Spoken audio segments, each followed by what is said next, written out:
Oh my god. I've overslept. I think it's like 2:13 p.m. Oh my god. You can tell I'm like exhausted. I'm like all like wearing sweater because it's freaking cold out here at Minnesota. It's like sunny. It's sunny. I'm not joking. It is beautifully sunny out there. And it's like 5 degrees Fahrenheit. And I'm like wearing sweater, sweatpants, a bendy shirt with like an upside down pocket. I love it. But oh god, I am tired. But anyways, welcome. This is a 4K subscriber Q&A video. Thank all of you guys for the 4,000 subscribers. I was not expecting this, especially for like an integration B content. But I genuinely appreciate the support and all of you guys being with me and bearing with me as well. Even though like I've been hella extremely busy with grad school, I still appreciate you guys sticking around with me. That's pretty much it. This is just gonna be a casual Q&A. Nothing special. nothing too professional. Oh god. First question already. I'm gonna trigger a lot of people. What's your favorite anime? Oh god. Okay, I'm gonna be very honest with you. I actually don't watch anime. Shit. I mean, out of all, I don't watch anime. I do not watch anime. All my siblings watches anime, but I don't watch anime.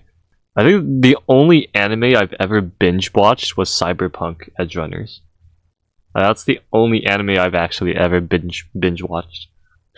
I don't know. I'm sorry. A lot of the animes that people like, I knock out. I just get bored of it. I don't watch My Hero Academia, not One Piece, not even Demon Slayer. I'm sorry. I'm so sorry. I don't watch anime. What's the worst score you've got on a math assessment in the past few years? Oh, thanks Jellymilk. I have a lot of horrible scores. on the math assessment test. Oh god, let's start with the usual SAT test. I think I still have it. I still have the folder thing. I need to find it. I need to find it. Hold on. Oh, I do have it! Here it is. Oh my god. This is the shittiest test I've ever taken. As a math educator, this is the shittiest test I've ever taken. I found it. Oh my god. It's so bad. It's so bad. Oh boy. Y'all ready for this? The worst score this is 9th grade. I got a 490. I got a 490 on the math section in general. And my overall SAT score was 830. Yeah. Crazy, right? This is 9th grade. Horrible score. Did I improve? Yes and no. Yes. Then 10th grade, 960. Yeah, there you go. 960 on the SAT test. I got a 550 on the math section. That's crazy. Yeah, no. It's honest. That's how you know it's not the fact that. Well, okay, it is kind of because I have a skill issue in math, but it's more of like lack of motivation of solving them. You know, like a good example is like the calculator section on the math section test. Like a lot of the calculator section, it's like very applied math. Like it's like, oh, okay, I'm gonna use a calculator, but for what? It's because you have to do data analysis, you have to compute word problems. A lot of the math problems in the calculator section, they're like applied word problems, and it's just like I don't want to do this. Like compute the annual interest rate of something, and it's just like I get so bored. I'm just like I'm just unmotivated to like read the question. I'm just like these math problems are ass. And then 11th grade. Was it 11th grade? This is the 11th grade, yeah. 11th grade. Wow. Finally hit the 1,000 benchmark. But still not that good. 560? Wait, was my other one 550? Did I only improve 10 points? Yes, I did. I only improved 10 points. It's crazy. There you go. Horrible, horrible math assessment test. Oh my god, the California assessment. This one, I actually did very good. This one, I was exceptional. Everything else, my SAT score is just... Well, my highest was 1200. I don't have that. That's my 12th grade one, but I don't have that. But it was 1030, 1090, and then 1150. So in 12th grade, I took the SAT 2 times. In 12th grade, I got 1150, and that was the score that was sent through the college. The college, the universities that I applied to, they didn't see my highest score, unfortunately.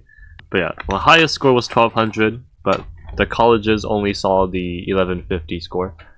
My math section for that was 630, and then I also took the math level 2 subject test, and that was 640. Yeah, not so pretty average, pretty below average. Well, it's because like the problems, they're just like not interesting. That's it. Like I'm more of a rebel than like an academic student. Like I was not one of those math students who was like, oh, I know the answer. No, I was more of like, let's get this over with. Like let's just, these problems are like boring. I was really not into the math topics. A lot of the math topics I'm not really into, like abstract math, proof based. And the proof based is the only proof based I like is like number theory. But anything else like topology or abstract algebra, like I knock out. Well, actually, the abstract algebra class I took was computational. That was fun until we got to rings. Then that's where I'm like, oh god. Well, I mean, actually no, it was still computational. It was pretty fun. But when I got to like, there was some abstract stuff, just a little bit, and that's where I was just like, I don't want to do this anymore. So boring. Everything's just words. There's rarely any numbers in abstract math, and I'm just like, this is so boring. I don't want to learn about balls and holes. Like, get that topology out of here. Thank God I don't have to take topology. I was not required to take it, but dear God, rest in peace to those who had to. It is so boring. Such a boring field. I'm sorry. A lot of the abstract math is such a boring field. It's nothing but words. I can say the same thing for linear algebra. I'm not a fan of linear algebra. I can teach it. No, actually, no, I can't. I'm not a good... I mean, I could teach linear algebra, but I'm not the best at it. You have to be extremely passionate. I think that goes for every class. You have to be extremely passionate to be a very good teacher, a good math professor for that course. But I'm going off topic. But yeah. That's my SAT score. My ACT, I actually don't remember. Probably got something like 19 or 20. My overall ACT score was like 23. So I feel like my math score might be like 19 or 20, somewhere there. Everything else was like California. But I did good on that. There was no worse. I think I only did worse on SAT and ACT. What's your hardest integral you've ever solved? Oh, let me show you. It's hard to like answer because it's like this one is hard because, well, it's not really hard, it's more of like it was so tedious. That was it. It was like it's so experimentally tedious. This integral by Paul, what's your last name? Paul Bracken. Yeah, this is problem 2186.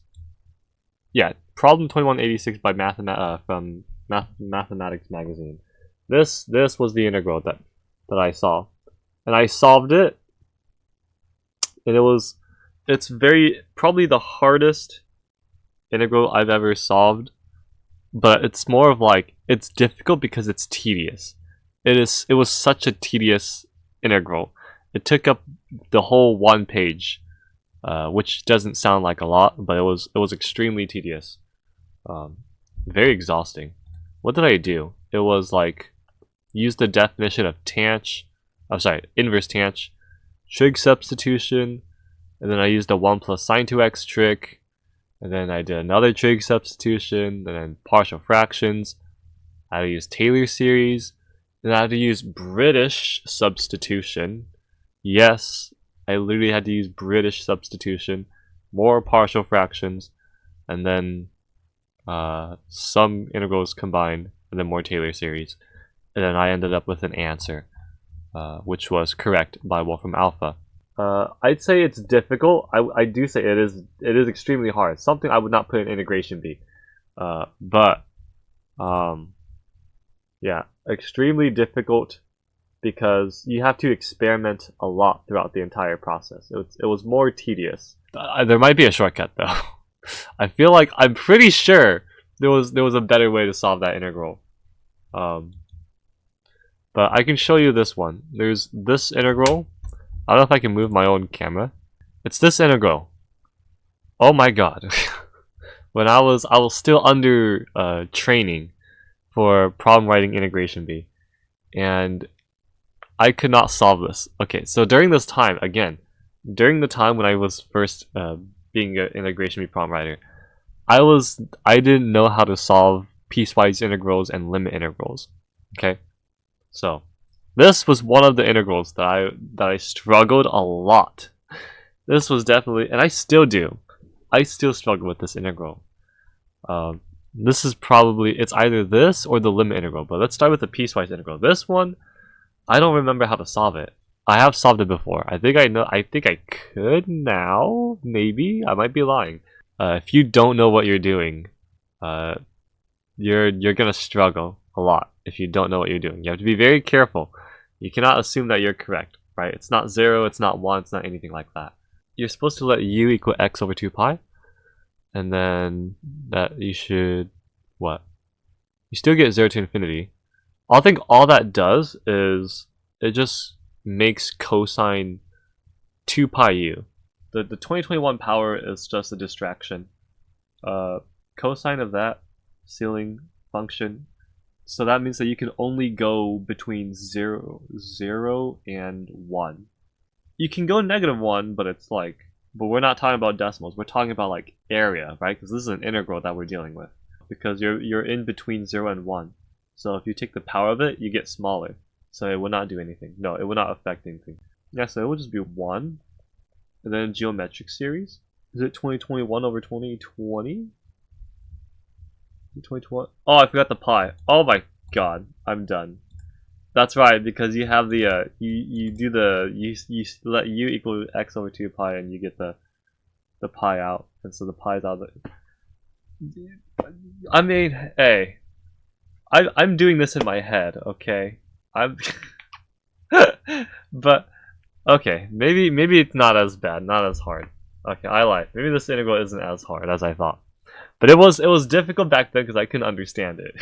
If you don't know, again, if you don't know what you're doing, you're not gonna solve this. The limit integral, this one, again, I was not comfortable with. I still am not comfortable with limit integrals, but this was difficult for me because I couldn't understand. Like look at this. Like this is not even an integral function. Like you're giving me a non-elementary integral, and then this. Like what do I even do, right? So now that I'm a little experienced, you're supposed to. I think what you're supposed to do is you have to let the bounds guide you. Follow the bounds, right? Because I see this n to n, I will let u equal x minus n, because n is not necessarily an integer. You have to be very careful. Pi u plus pi n. How did I solve this? I don't remember how I solved this before. Oh, okay. From 0 to 2, you have to just split the domain, right? From 0 to 1, and then 1 to 2. From 0 to 1, something happens. From 1 to 2, it's like you have this whole infinity down below. Okay, so from 1 to 2, like that whole part, that integral is 0, because you have that infinity at the bottom from u plus n. From 0 to 1, yeah, I'm gonna have to do L'Hopital on that. It's like n, u plus n. Yeah, I feel like it's something I need to apply L'Hopital. Can you apply L'Hopital? No, because sine of infinity is indeterminate. Yeah, I can't do this in my head. I can't do it in my head. I can't solve this in my head. But you want to know the answer? 1 over 2021. There you go. Okay. Oh, now I think about it. Yeah, this does become 0. Yeah, if you take the limit, it does become, so you get 0 plus 2021 and then 1 over 2021, something like that. Now I remember. It was some that process. I'll make a video individually soon in the future. But yeah, these two, they were definitely the hardest I've ever solved, because you have to know what you're doing. If you don't know what you're doing, there's no way you're gonna come across this. This one, I knew what I was doing. It was just extremely tedious. extremely tedious. What are your favorite math books? My favorite math books. James Stewart, for sure. The calculus textbook, James Stewart. Like, I would always be, because I love being, I always wanted, my dream is literally becoming a calculus math professor. That's it. I just want to teach calculus. But James Stewart's will always be the best, will always forever be the calculus textbook I will ever use for like my calculus class. Even if I'm like required, or like if I was assigned to like, all right, use OpenStax for your students, like I'll use OpenStax, but then I'll bring out the James Stewart weapon. It's such an amazing calculus textbook. Proofs by Jay Cummings. Jay Cummings, I just love his writing style. It's just, I love informal math textbooks is better than like textbooks like Serge Lang or like Papa Rudin. Like, oh my god, I don't understand how people can like Baby Rudin, the mathematical analysis book. I don't know how you guys can read that. That book is so dull. That book is so unmotivating. Yeah, informal textbooks like Jay Cummings, like they're more motivating to like read and learn. So we need more informal textbooks like that. Intro to Real Analysis. I think it was like introduction. No, I think it was Was it introduction to? No. Introduction to Real Analysis by Daniel Cunningham.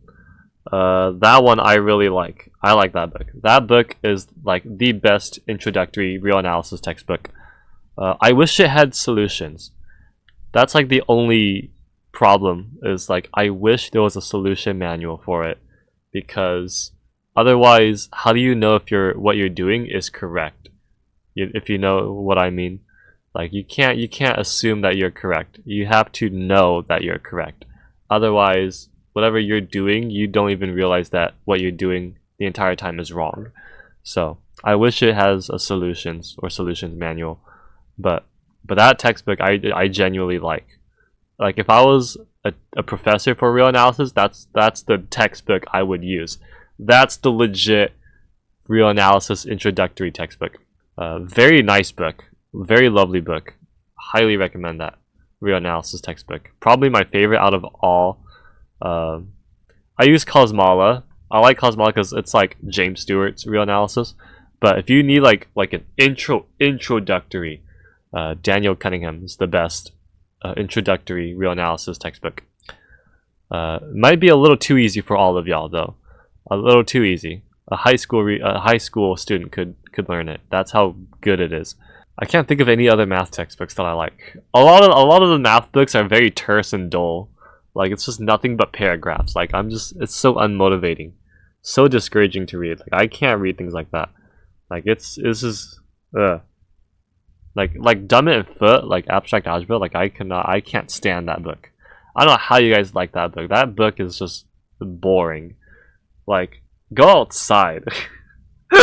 You need informality in that book. Someone needs to modernize it, because oh my god, I cannot read that book. I can't stand Papa Rudin. I can't stand Baby Rudin. I can't stand those terse ass books. What's your favorite song? That's a very difficult question. I don't know like my number one favorite song. Probably Survival Mode by MC Virgins. I don't listen to like pop, like radio music. I mostly listen to like rhythm game music, like Lapix or like M Project, Happy Hardcore. I don't know. I don't really have a favorite song besides the rhythm game music. Like I listen to like Powfu, RXC Boy. I listen to some very dank music like Miles.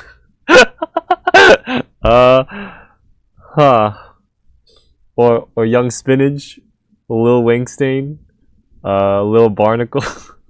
Okay, maybe not Lil Barnacle, but Oh, one and only. Yes, one and only. I listen to one and only.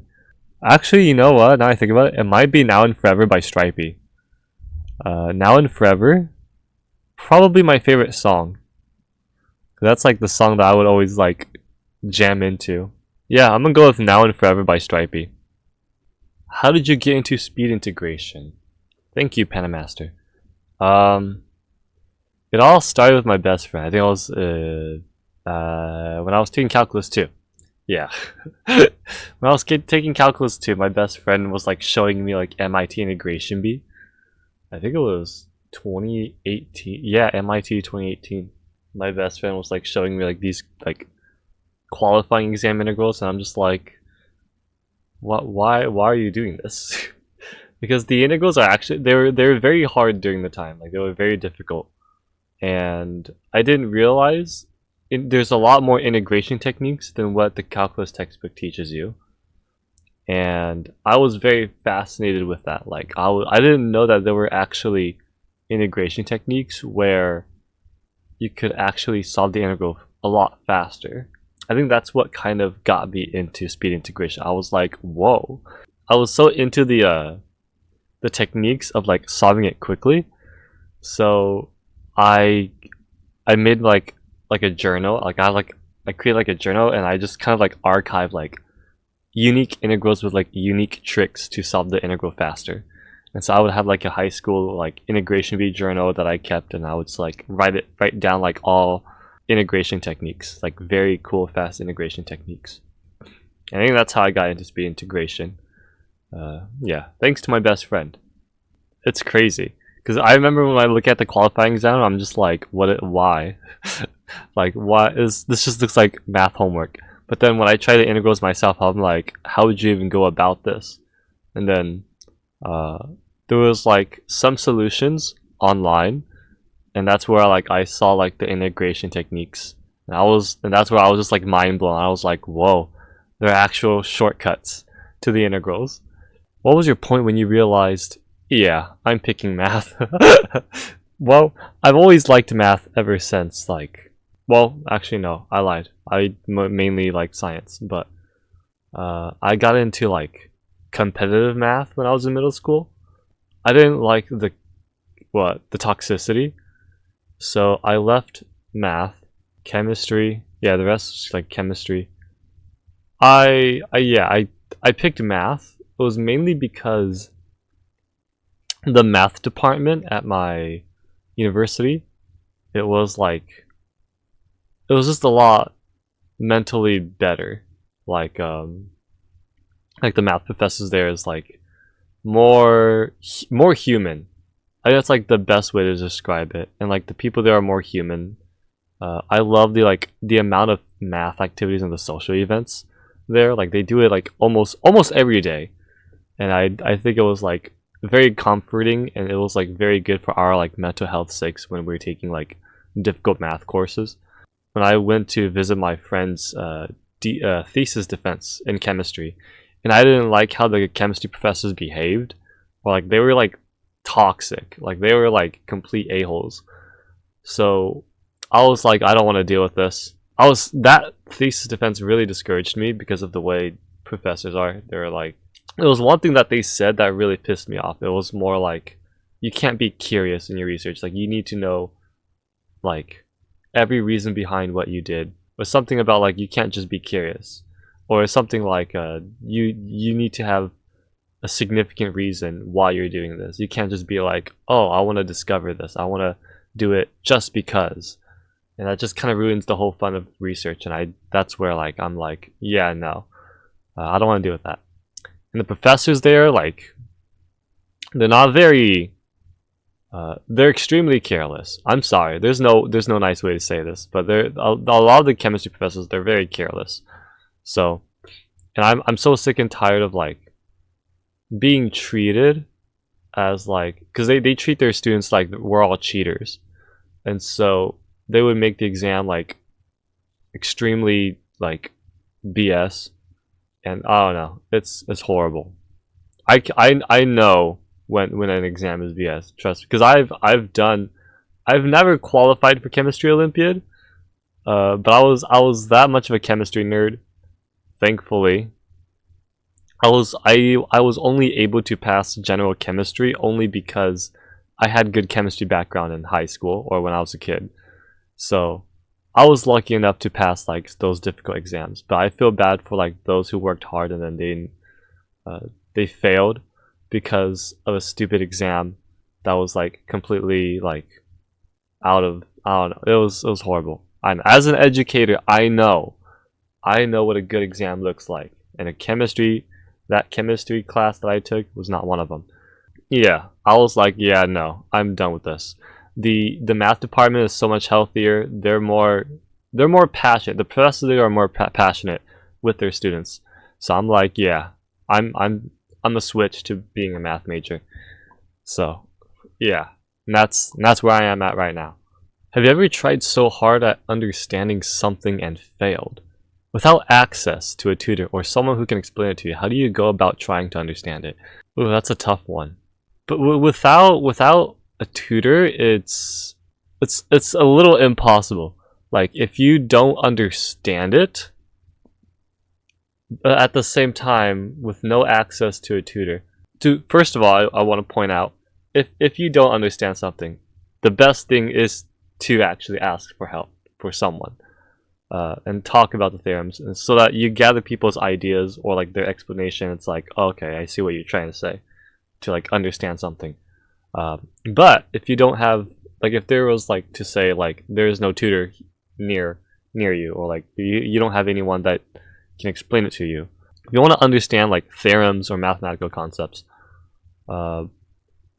first of all, Google, right? Google it. Try to like search it up, and if that doesn't help, pretty much I want to prevent you from wasting time. Does that kind of make sense? Like I don't want you to like read something and then you're just sitting there for like 2 hours just trying to understand like a sentence. Right? Because I've done that before and I didn't like it. Okay, that's and you have like other theorems, mathematical concepts ahead, and you have to do the same process. Like that is such a time waste. Don't do that to yourself. But last resort, play with the theorem, right? A good example is number theory, right? If you see like corollaries or not exactly conjectures, but propositions, right? And you want to understand why, or like what is going on in the proposition. Play around with the propositions or the theorems, right? What is it asking for? Like let's say like a good example is like Little Fermat's theorem is a little too advanced. Something like modular arithmetic properties, right? You can play around with it and then kind of understand like maybe not a proof, but like not exactly a proof, but kind of like a mechanism behind that theorem. Does that kind of make sense? You know, like a good example is like abstract algebra. Like what, maybe not prove why a cyclic group has a cyclic subgroup, but you can also, instead of proving it, you can find like the mechanism behind it. Why is like causing this cyclic group, this subgroup to be cyclic? Why does that happen? And then so you kind of play around with it, experiment it, and then find the mechanism that's causing it. And I feel like maybe that mechanism behind that theorem could help you understand. But understanding in general, like the mathematical concept, it's hard to understand it by yourself. It's the most difficult because you're literally learning something that you've never experienced. Does that kind of make sense?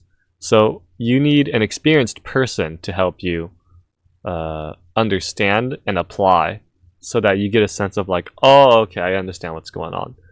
So it's almost impossible without anyone. It's kind of hard. So last resort, if you don't have anyone to talk to or you have no resources you can search it up.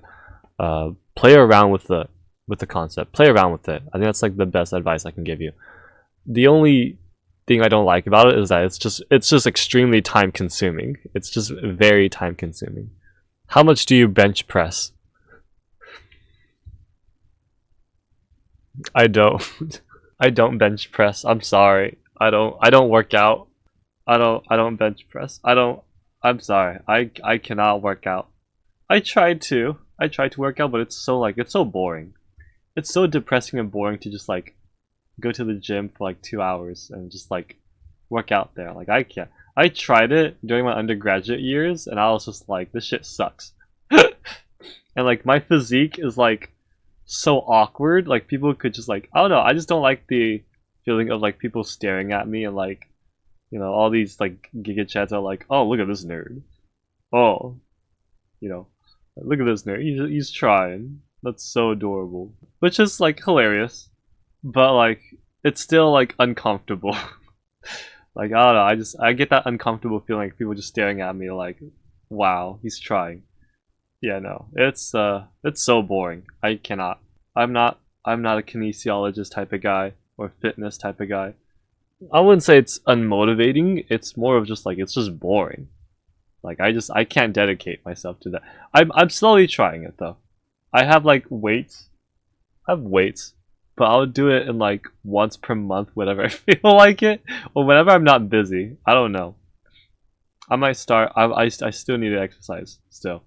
I need to get back to that muscle training because I need muscles. But I'm underweight, so unfortunately I need to eat first. My goddamn my physical health condition is like every time I consume a lot of food, like for some reason I'm not like I have a very fast metabolism, so it sucks. It sucks. It's very hard for me to gain weight. Yeah, no, I don't work out. I should, but it's just I'm not mentally there yet. Do you do speed cubing? If so, what's your average time? Hold on. I need to translate because I can't read that. Natsuki. Okay. Thank you, Natsuki. I think that's how you pronounce it. I'm very sorry. I don't do speed cubing as much anymore, unfortunately. I used to professionally, like, competitively speed cube, but not anymore. My average time with a regular Rubik's Cube, like a 3x3, between 15 to 20 seconds. Like that'll be my average time. Yeah, I'm a lot slower now, unfortunately. Yeah. I used to average like sub 15, like 12 to 13 seconds on the 3x3. But I can't do that anymore now. Unfortunately. So around like 15 to 20 seconds. That's my average. My main competitive event is Scube. So I used to be like sub 4 average on Scube, but I can't do that anymore now. Yeah, I don't speed cube as much anymore, unfortunately. Yeah, I still speed cube here and there, just like a fidget, but I don't like practice competitively as much anymore. Do you think that being a math teacher or a math professor in the future is a good idea, seeing that the AI bubble and the mental degradation of mental capabilities of future generation in general? I hope I read this correctly. Thank you, cdkw. I apologize if I don't understand your question correctly, but I'm assuming you're asking like, should I be, or like, do you think it's a good idea to be a math professor for this generation because of like the AI and like the mental capabilities of future students in general? I think I'm reading your question correctly. Oh, that's a tough one. Now I think about it, it's a tough one. For me personally, yes, I think it's a good idea. Because I mean, we still need to like, even though we have like AI and like resources on the internet, you still need someone to like mentor you or to like motivate you and to teach you. Like, not only I just teach, but like I help structure the curriculum. Does that make sense? You know, I'm able to like, all right, here's what you need to learn first. All right, algebra, you need help with algebra, I'll help you with algebra. And that's like, you know, a structure and stuff like that. Maybe AIs could do like a good example, like the Pareto principle, where AIs could like list things like, okay, here's what you're gonna need to know, and then you can just ask away whatever. Some people have done that. I kind of did that a little bit. I think it's a good idea. I mean, I'm still willing to be a math professor. It is different. You do have to kind of adapt because of future generations, the way they think, kind of. It's not as bad as it may seem. I don't teach high schoolers or children or lower. I don't teach K through 12, just because that's just me. I only like to teach college level. I'm more comfortable teaching college level. It's one of those things of like informal and formal, or like modern teachers and like old traditional. I'm more of a modern, which does look bad from a traditional teacher's perspective, because it's like I don't it's just informal. Not that many people are supporting with informal teaching, because it's like it's just unprofessional or inappropriate. But well, you don't really have a choice. It's like people the new generation is like this now. So God, I don't even. It's hard to explain. I don't have to put it in words. For me, yes, because I genuinely love teaching mathematics. But the reason why I'm kind of hesitant is because I also believe that there are people that shouldn't teach. I know that's a little ruthless of me to say, but realistically, as an educator, like I feel like not everyone can teach, because not everyone has like, I don't know. There's like this. I don't know.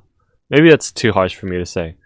I've seen so many teachers that are a little too much, like a little too harsh, or kind of like less chill about certain things.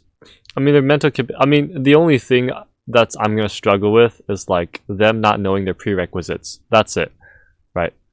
I literally have no choice other than to provide them resources to help review and practice their prerequisites, but I can't do much from there because I have to teach the current course, obviously, right? I can't teach you pre-calculus in my Calculus 1 class. Like, I can't do that, right? I'll probably like put in reviews, like, all right, review this, and then we're going to get into this topic, but I can't teach you the entire pre-calculus. I would have to give you the resource, and it is your effort to like, or maybe you already have taken pre-calc. I would consider, whenever you're mentally ready for Calc 1, you don't have to take Calc 1 yet. You could just, practice pre-calc for the semester. Or you can go ahead and take Calc 1 with me. You just have to put in the effort of pre-calc reviewing. Yeah. But I will put in like a set of problems, because I have math professors, very good math professors, that did that. Like, all right, before we get into like trig integral topics, remember your trig identities, and then they'll give you like some trigonometry practice questions, like kind of like a pre-calculus review, and then we get into like trigonometry integrals or whatever. As weird as it sounds, it's still helpful. It's a good thing to review for your students, because not everyone's a math nerd. You have to kind of respect that. Not everyone's gonna remember what cosine, the identity of cosine 2 theta is, right? You have to kind of respect that. I don't know if that answers your question, but I think it's still a good idea for me, at least. For other people, not so well. It depends. It really depends on their personality. Either they're patient or they're chill enough with the students, or not. I'm one of those future generations, so I think I can handle these students. But there are traditional professors, like too traditional, and it's like it doesn't look as good, because again, like, you need to adapt. These students are you need to know your audience. I think that's the biggest thing, is you literally need to know your audience. If you teach Calculus 1 at MIT, you can't perform that same teaching style towards like a community college student. Like, you can't do that. You can't treat your students like, all right, I'm gonna treat you guys like y'all MIT students. Like, you can't do that. You need to know your audience, right? You have to adapt, because at the same time you have to be aware of like how your students are and stuff, to kind of like teach properly. Otherwise, you're just gonna be looked as like, oh, you're just some professor. It doesn't look good on you. It just doesn't look good. Like, oh, you're just some professor and no one goes to your office hours and people just, you know, your course is boring, not as entertaining as much, or not, maybe not entertaining, not motivating, and it just becomes like a flop. Yeah, I'm not worried about AI. If they use AI, they use AI. I can tell. I know. I'm a math problem writer. I know how to trick the AI.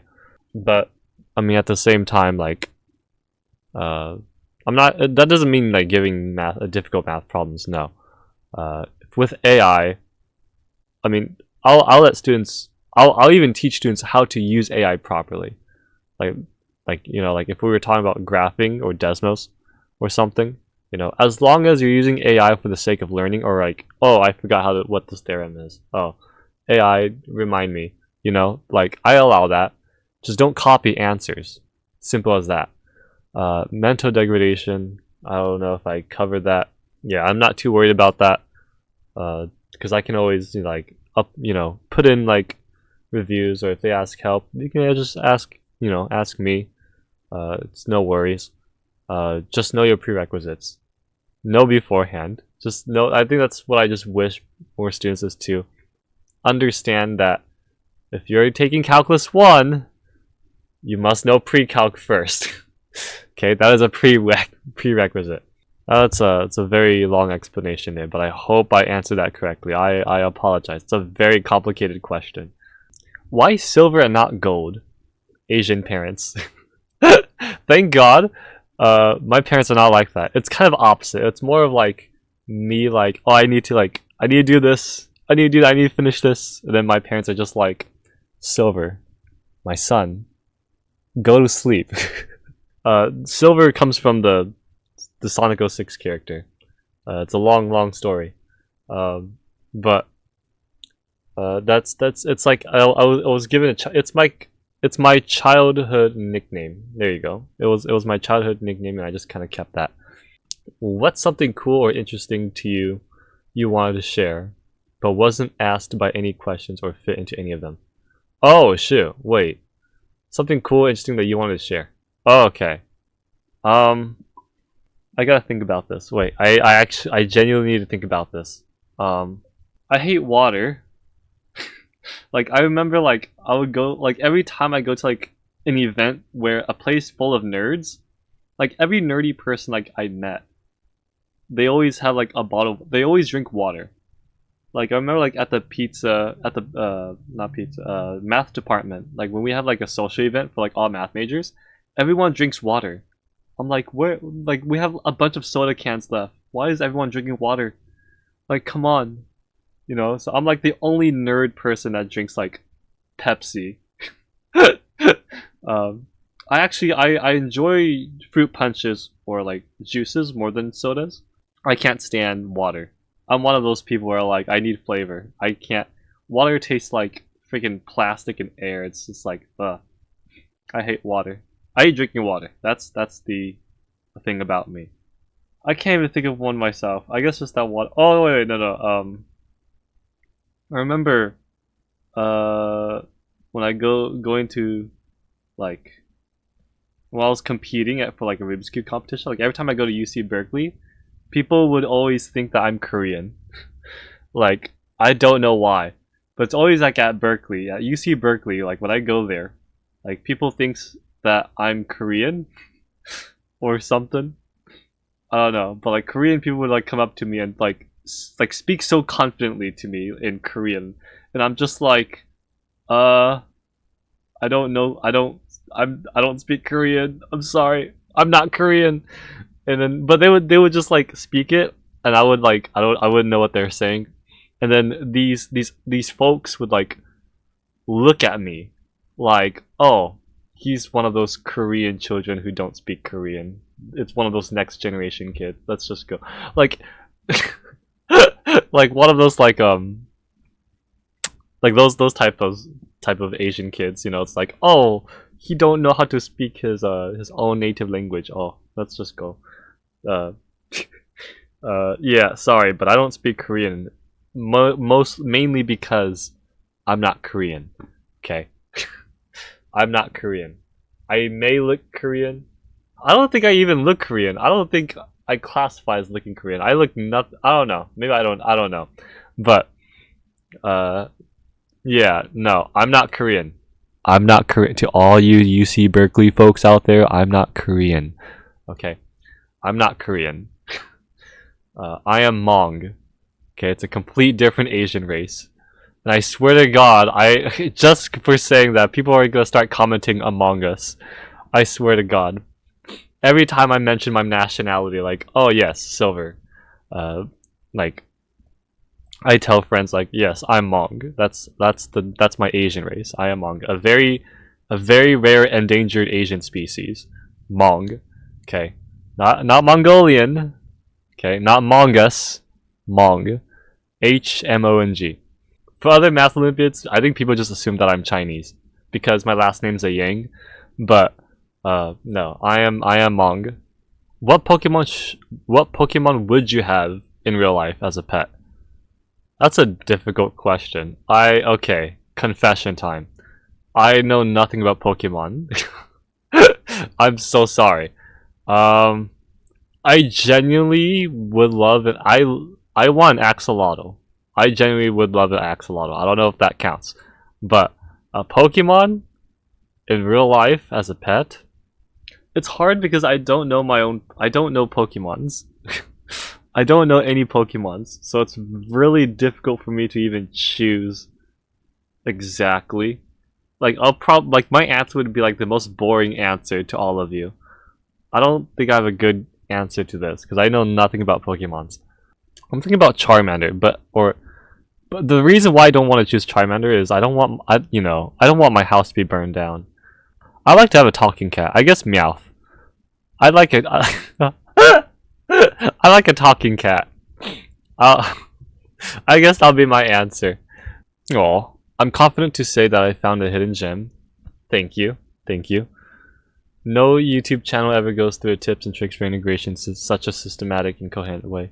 I've started on the integration bee training for advanced playlist. But most integrals I encounter in, say, an integration bee finals context, fall under the categories discussed in the playlist. It depends on the level of your integration bee. For finals, like for example, like if your integration bee is like for beginners, like a high school level integration bee, or like a community college integration bee, I'd say for finals round you'll probably encounter integrals only in the intermediate level.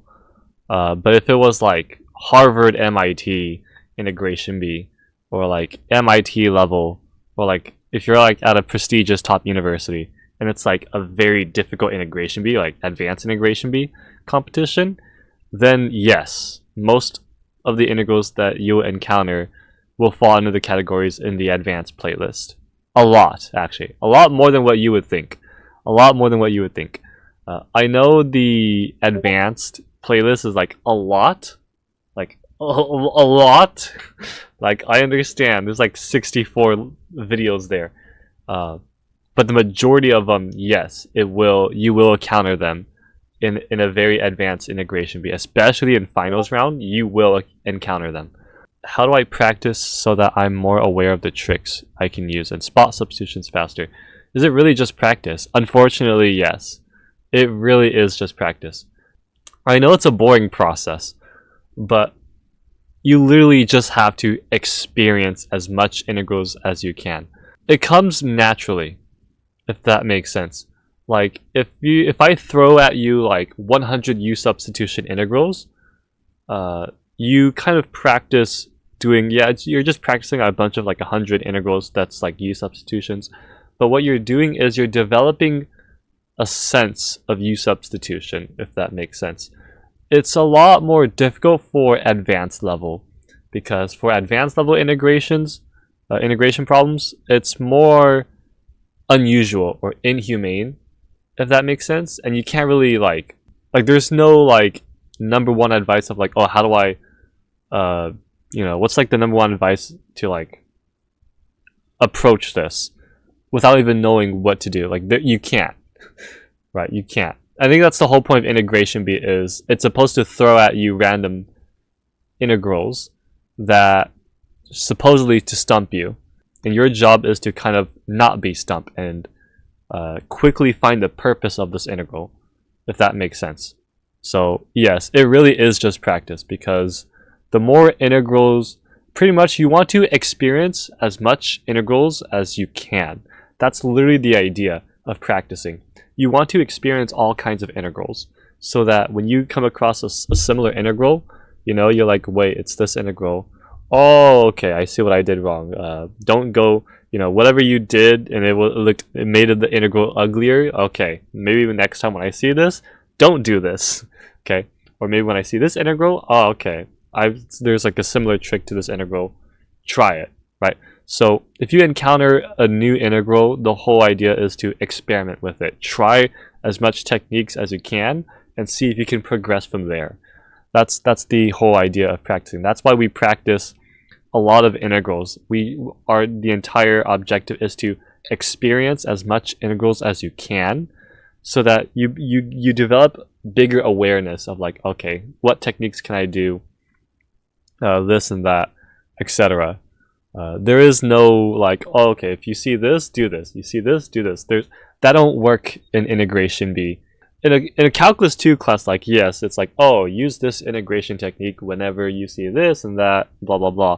In a regular calculus, yes. In integration B, us problem writers, we break that concept. So you can't do that. So it really is just practice. You just experience as much as you can. As boring as it sounds, it's the best way. You know, you gain more experience, you gain more awareness with like techniques. Could you consider starting a series and a summation playlist? Maybe. I don't know. I'm sorry, but I suck at summations. There's a reason why I hate piecewise integrals. It's mainly because I hate summations. I'm not very good at summations. I may look good at summation, but I'm not that good at summations. Before I go, here's one integral for you. The integral of ln of 1 plus x squared over 1 minus x squared dx from 0 to a half. Let me bring up my whiteboard. Because my first instinct is to do like let x equal tangent squared, but I realized like no. From 0 to a half? Oh god, I don't want to do Taylor series, because if I do Taylor series, then I would want to consider beta function, but you can't use beta function because it's 0 to a half. I'm sorry you cannot see this for all you guys. I'm just solving it for the sake of solving this. Oh, but when I enter 1/2, that's a disgusting integral. I'm sorry, but the bounds that you gave me, that 1/2 is nasty. 2n plus 1. Yeah, I don't know how you would go about this. That half bothers me. This is what I got. Oh, I don't know. There you go. Right, I have this whole portion of the sum, which is nasty. I don't know where to go from there, because you can't use beta function. Yeah, I don't know where to go from there. Does it have like, does the answer have like special functions or exotic numbers? Because if it does, yeah, no, I can't solve that. Even Wolfram Alpha can't even give me an exact answer. Yeah, I can't solve that. I'm sorry. I'm gonna have to look into that. That looks like something with special functions into your answer. But yeah, thank you, Error, for all of this. Thank you so much, though. I really appreciate it. Happy New Year's. I hope you have a good happy holidays. And yeah, thank you, Error 5487 for all of this. Yeah, I cannot solve that integral. That looks like that's something that you would see in Romanian Mathematical magazine.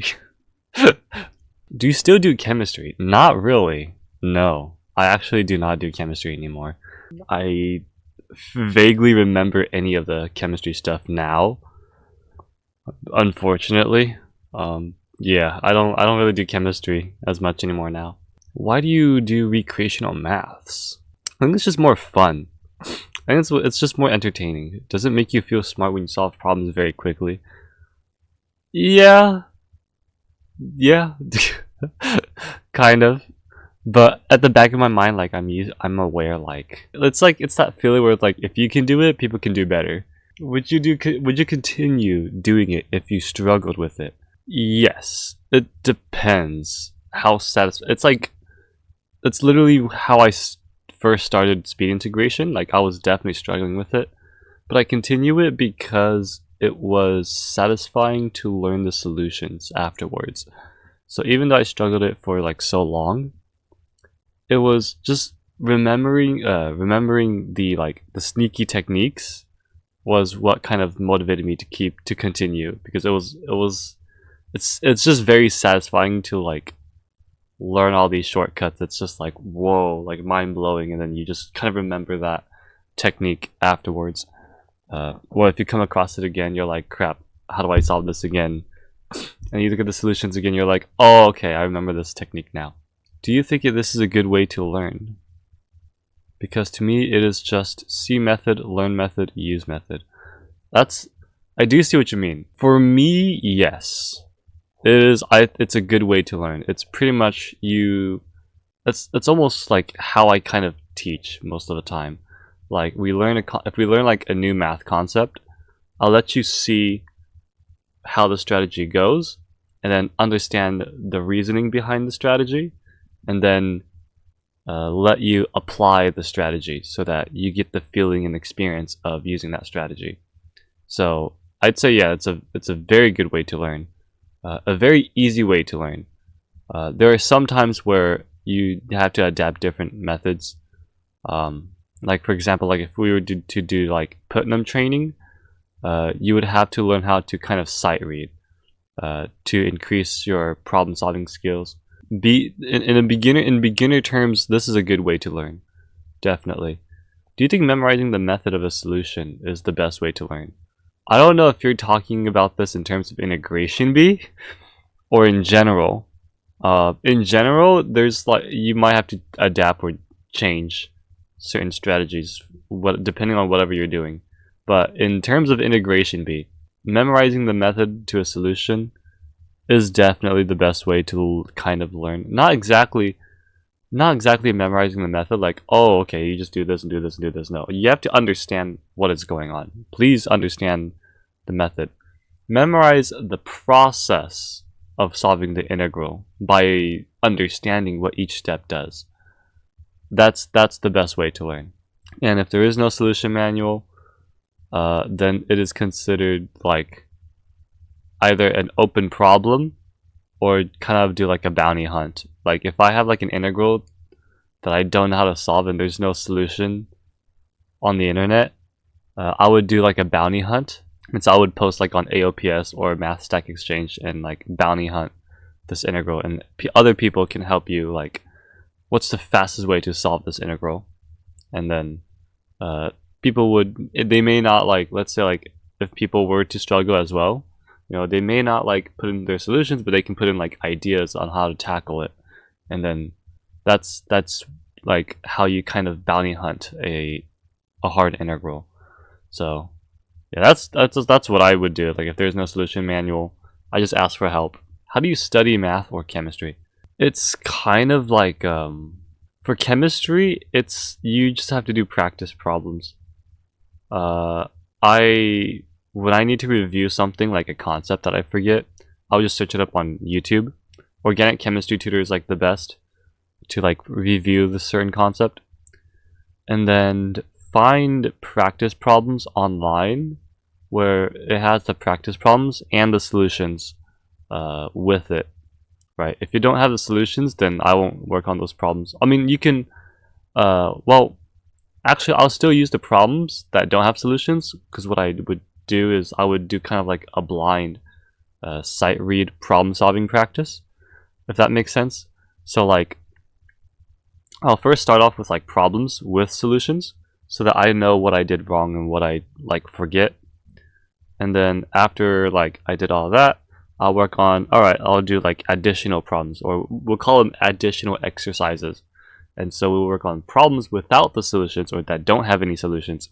You'll just, you know, instead of just kind of like solving it, because I know that I'm going to make a mistake. I know, knowing myself, I'm not always going to have a correct answer.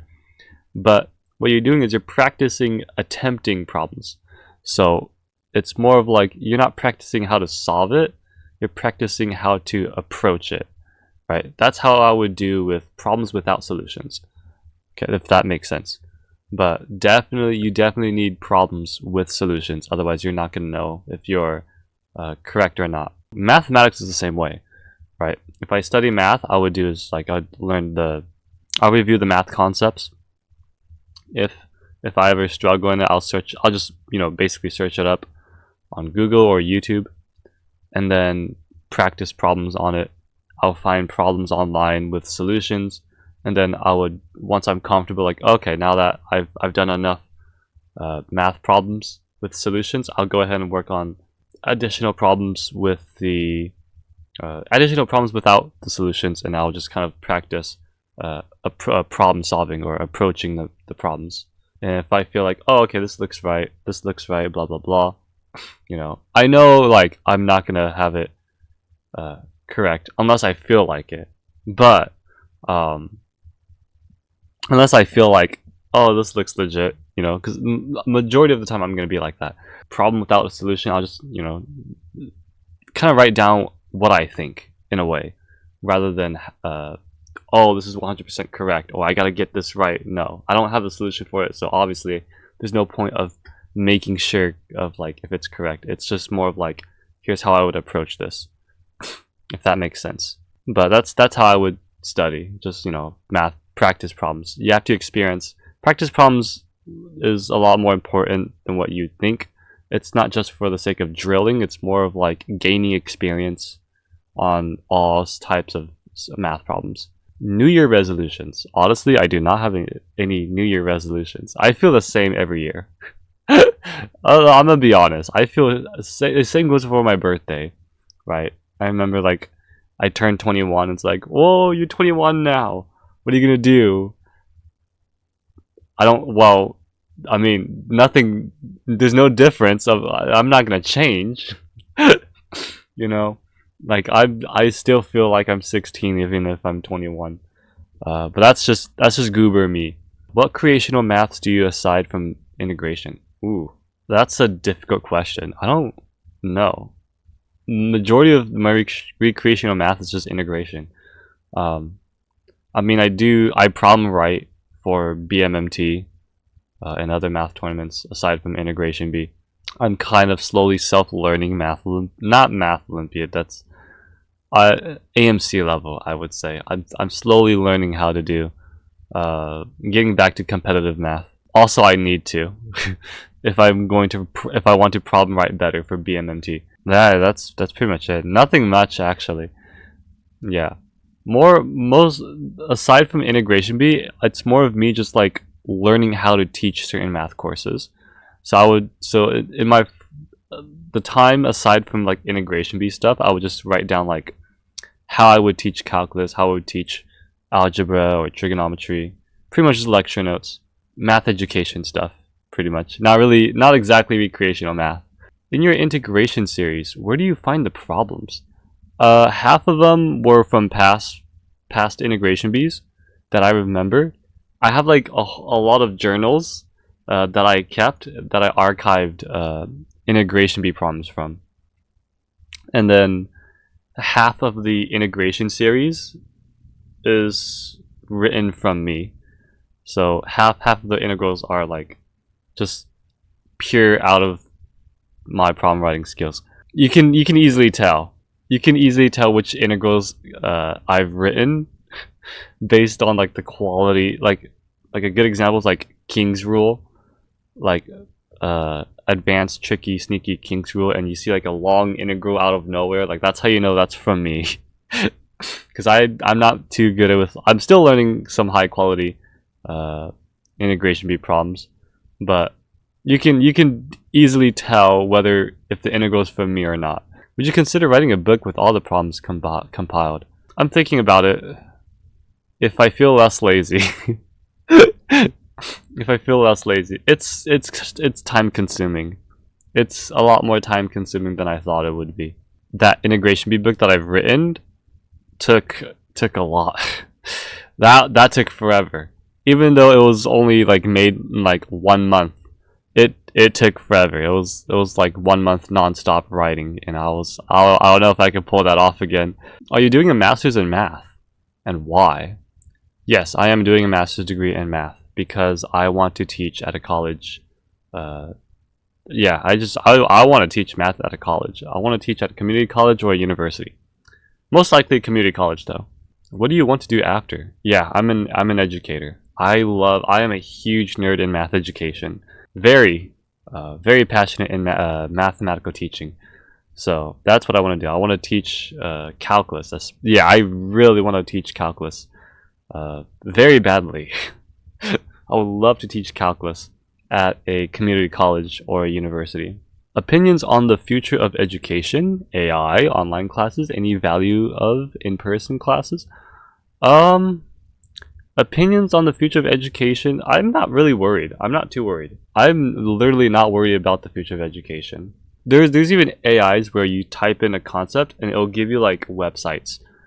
Gives you like links that you can like follow up through and you can take a look at that. But AI usage, I'm not too worried because, you know, students, I think people are aware that AI is not that good at math.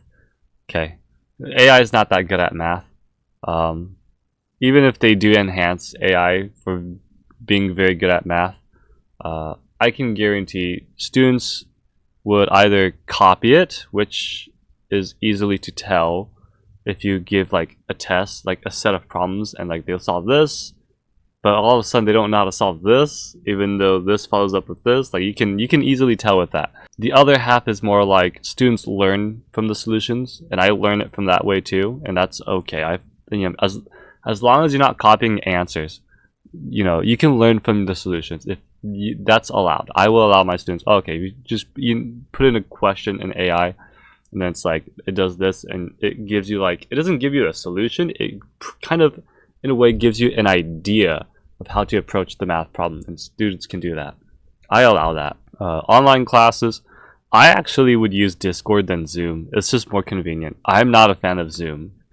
Zoom, it's like, there are some restrictions that you can't do. Discord is a lot more convenient. So online classes, I'll definitely do online classes, and when I do online classes, I use Discord. I wouldn't really use Zoom. Discord is just a lot more convenient, right? You have voice chats that you can teach, and you can just screen record live. You could do your office hours in Discord. You can even chat. They can even do like study groups. People can, like, you know, if they can't make it on time at campus, they could just go on Discord VC and have a study group there. And then classmates could even join in whenever they feel like it, or whenever they'll just join VC just to motivate themselves to do their homework. Yeah, Discord's amazing. Highly recommend using Discord for online classes. Any value of in-person classes? I'm sorry if I misunderstood this question. I'm not sure what you mean by any value of in-person classes. I mean, in-person classes, it's just me. I'm not worried about the future of education. I'm not worried about future students. I'm mostly just gonna be kind of. I don't know how to answer this. I'm sorry. There's no difference in the future of how in-person classes are going to be.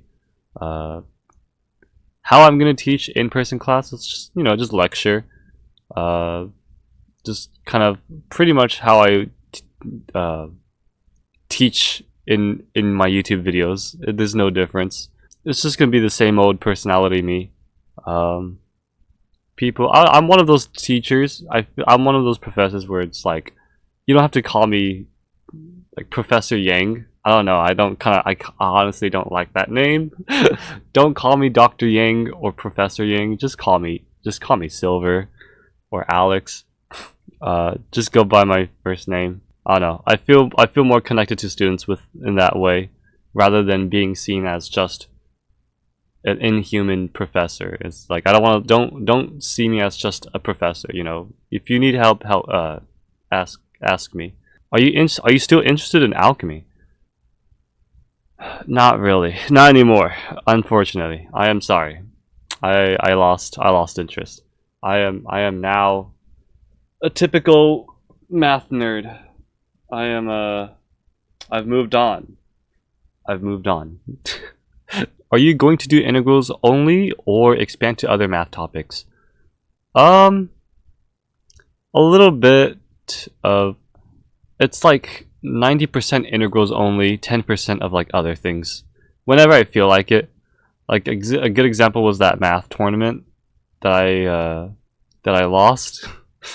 You know, or like I try certain things, blah blah blah. Like those, like that, things like that. Like that's how I'm, you know, a little bit of expanding to other math topics. But the majority of the content in my channel is just mainly going to be integrals only. So 90% integrals only, 10% other things whenever I feel like it. If you could restart your channel and go back in time, would you do this type of content, or will you change and try something else? If I go back in time, if I could restart if I go back in time, I'd probably do this type of content again. I don't think I would try anything else. If I try something else, it wouldn't be as entertaining. You know, this whole purpose of my YouTube channel was to popularize integration B. Because during back then, the integration B wasn't very common, and there weren't that many resources. There weren't that many things to help for integration B, if that makes sense. So I kind of wanted to start that. I wanted to that was the whole point of this channel, was to popularize integration B and help people not feel lonely when it comes to speed integration. Kind of I guess in a sense of like creating a community of people who are really interested in speed integration. But it was more of like, I want to give at least resources for people who want to get into speed integration. Otherwise, no one's not going to get into speed integration if there's no resources. So it sucks. It feels lonely when, you know, there's nothing and like you're the only person that does speed integration while everyone does like Math Olympiad and stuff, like no calculus, and it's just like, it feels lonely. Here with this YouTube channel, like no one has to feel lonely, no one has to go through my shoes. But if I could restart my channel though, I don't know, I can't think of what it could be. Not even a math channel. Like if I just do like a simple math channel, I feel like it's just gonna like flop, because it's like, why would I make this if there's like other YouTube contents that can, you know, that have it. I don't know, that's just me. But for sure, like if I just make like a math channel, it's gonna flop. It's just gonna flop. I feel like if I do like a Math Olympiad content, but like that wouldn't make any sense, because it's like, I know nothing about Math Olympiad. But I mean, I guess I could do like a content where it's like me struggling with mathematics, but I guess people are into that. I mean, it's hilarious, it's funny, but I feel like it's good to, I don't know, maybe that's just me. I can't think of an idea.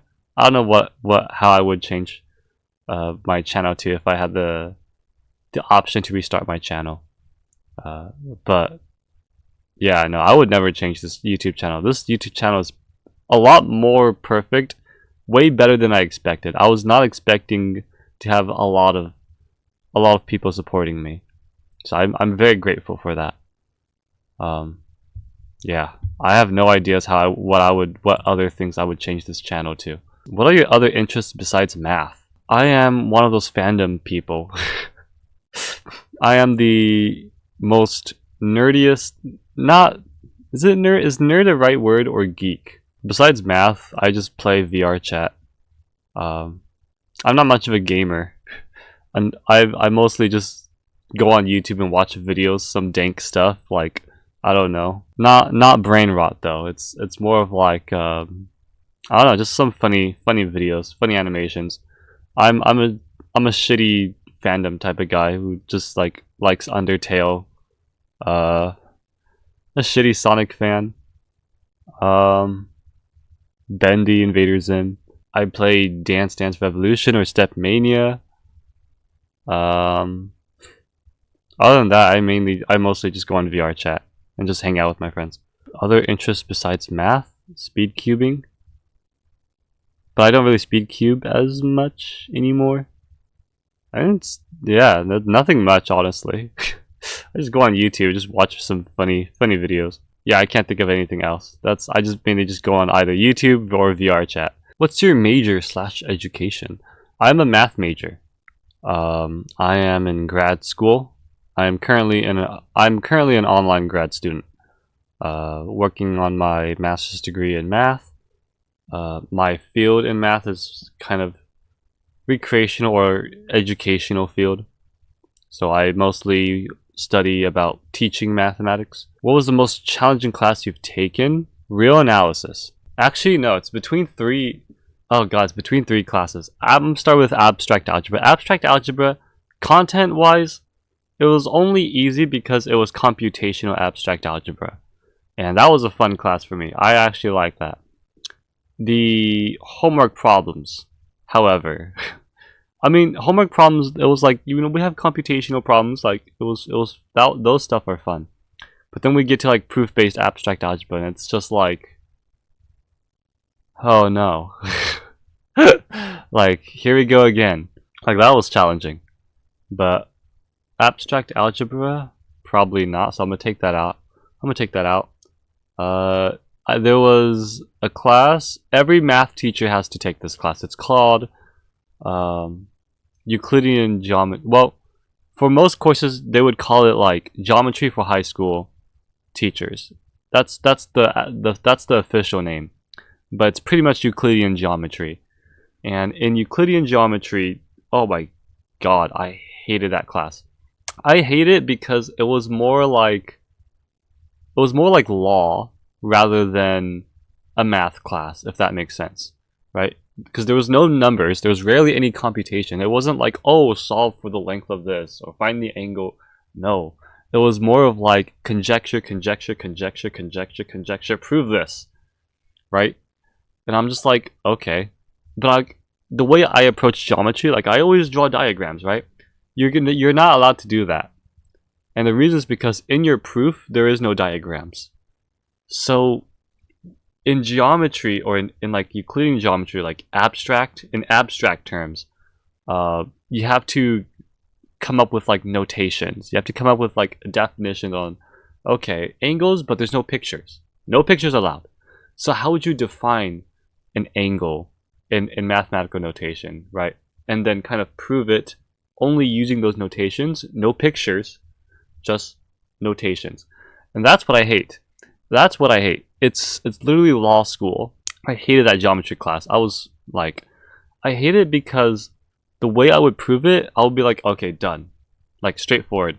But then I have that one teacher, I just have that professor in my geometry class, and he was just like, you have no rights to say this. And I'm just like, bruh. Like, what do you mean I have no rights to say it? It's so obvious. I mean, I am not explaining any further than that. Right? Like, a good example, I have here. This, oh my god, this pisses me off so much. This is why I can't stand abstract people. Because y'all are too extra. So, for example, like this, right? So this is one of the problems. Like, this is a very common example, right? So, you want to find the angle of this, okay? You want to find the angle of this, right? This angle is given, but I'm just going to call it theta for now. And your job is to prove what is this angle here, right? And what I did is, my strategy is to create a line here. Oh, I can't see. But pretty much, you want to draw a line here that's parallel, right? You draw a line there that's parallel, and then you can use alternate interior angles, right? You want to know what my professor told me? So, I mean, obviously you need to write it in proof form, but he deducted me points because I had to explain, why does that line exist? Or pretty much in terms, the wording is just, it hurts. It hurts so much. Pretty much he's telling me I have to prove, why does that line exist? Like, what? Like, are you serious? I have to prove why that line exists? Like, I have this parallel line with this 90-degree angle, right? And I have to, my proof was, okay, just draw this line. Use this line, consider this line here. And then he's like, oh, no. You can't just consider that line. You just draw that line out of nowhere. Why does that line exist? What gives you the rights to create this line? What do you mean, what gives me the rights to create that line? We're working in 2 dimensions. I can write a line whatever I want. We're in this, I don't know, it's because it's a flat piece of paper. I don't know. Like, who has time for that? Who has time for that? Like, really, you have to prove why that line exists? It's so ridiculous. Get out of here with that abstract BS. Like, for those who are interested though, the solution to prove why that line exists is to use incidence axioms, and it's just like, who cares? Like, oh my god, it's like, and this is all the other geometry problems are like that, and that's why I get deducted, because I don't have rights to say this and that, because he wants proof for everything. It's so redundant. I hate abstract math sometimes. But yeah, I hated that geometry. And that was my, I'd say that was one of my challenging classes, just because I wasn't too formal enough, or I wasn't too rigor to prove a certain geometry conjecture.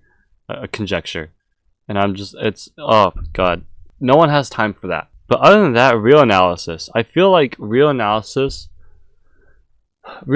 it's hard to describe. I feel like I would have done better if I had a better math professor. The math professor I had for real analysis was not a good math professor. He was too elite. I think that's the best way. There's no nice way to say this. I'm sorry, but he's a little too elite, if that makes sense. Like, I don't like his expectations. Like, you have to understand, this is an introductory course, okay? Honestly, he's a best professor for like graduate level, because he's more of like, the way he teaches is like research, right? How would you come up with an idea on how to tackle this problem, right? That's literally all he does, okay? Yes, that's a good teaching style, right? Because it's, you know, like, it's pretty much a problem-solving approach, and that's how you're supposed to teach it in graduate level or in a research course, right? All right, we have a lemma, we have this, what can we do with this, and how can we use it to our advantage? That is a great way to teach a graduate level course or a research course. But to apply that in an introductory course, no, you cannot do that. Like, are you serious? This is, people have not taken, this is an introduction to real analysis. So you're teaching students that has no experience in real analysis, because it's an introductory class. So obviously you cannot do that to people. You can't use that approach, right? Does that make sense? So you have to change that teaching style. He did not do that. No, it was more of like, here's a theorem from real analysis. Prove it. Like, bro, we don't even have experience in, how do you expect us to prove it? We don't know, we don't have experience in real analysis stuff, right? Because in real analysis, there are a lot of hidden techniques, a lot of sneaky techniques that you need to get used to, right?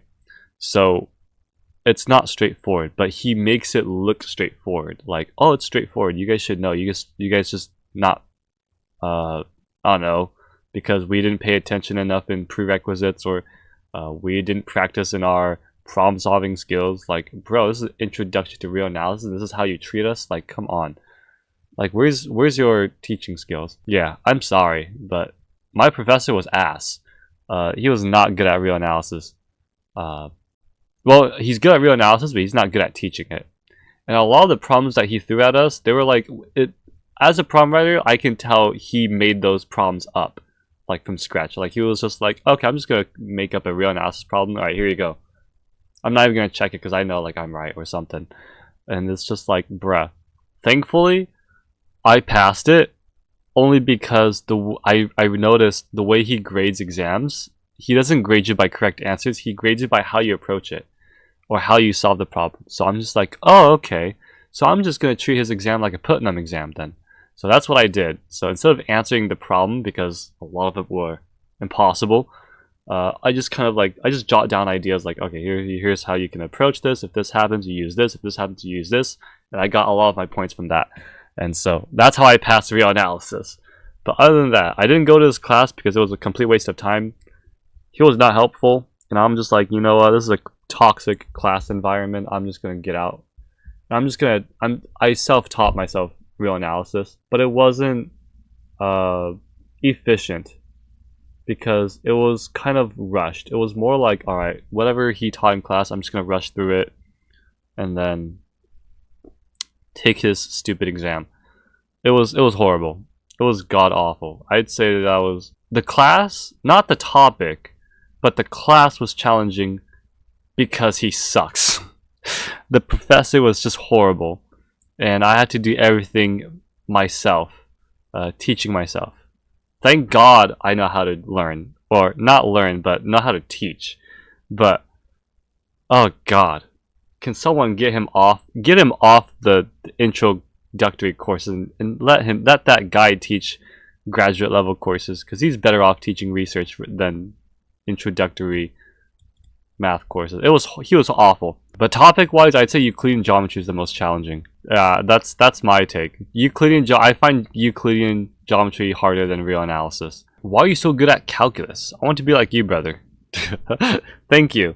I'm not exactly too good at calculus. I mean, computational wise, yes.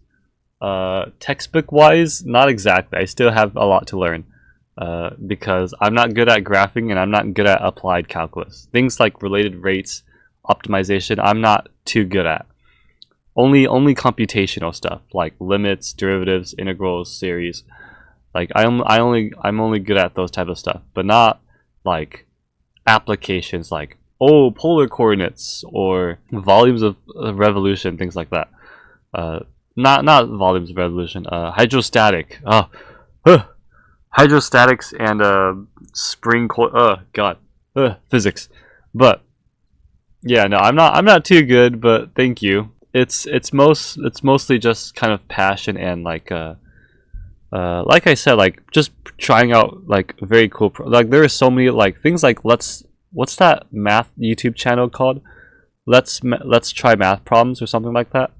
Like things like that, like I think that might be why I'm good at calculus, because I watch and read solutions of like very cool sneaky calculus problems. That's why. But other than that, I'm not too good at calculus. You know, BMT, SMT, RMT, HMMT, calculus problems. Oh, even CMM too.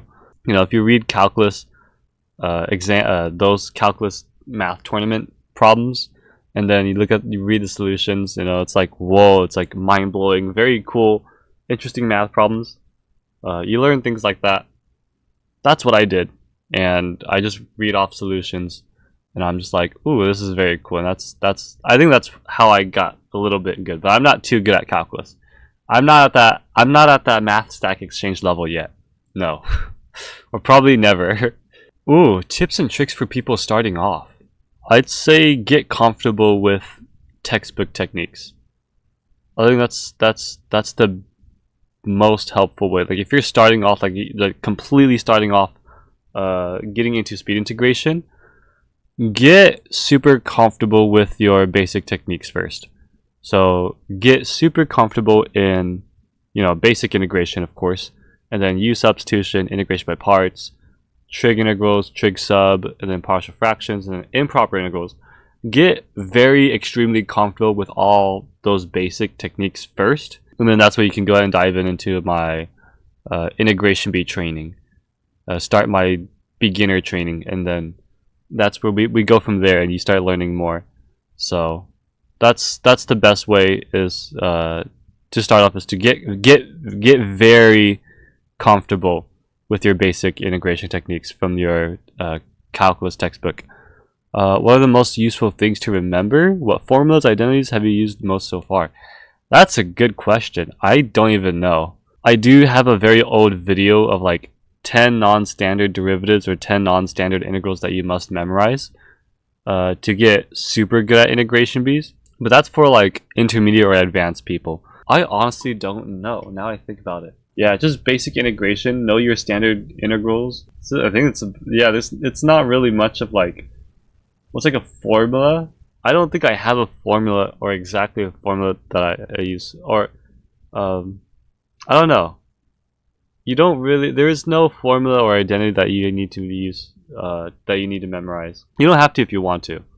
I'm assuming you're thinking of things like arctan plus arc cotangent is equal to pi over 2.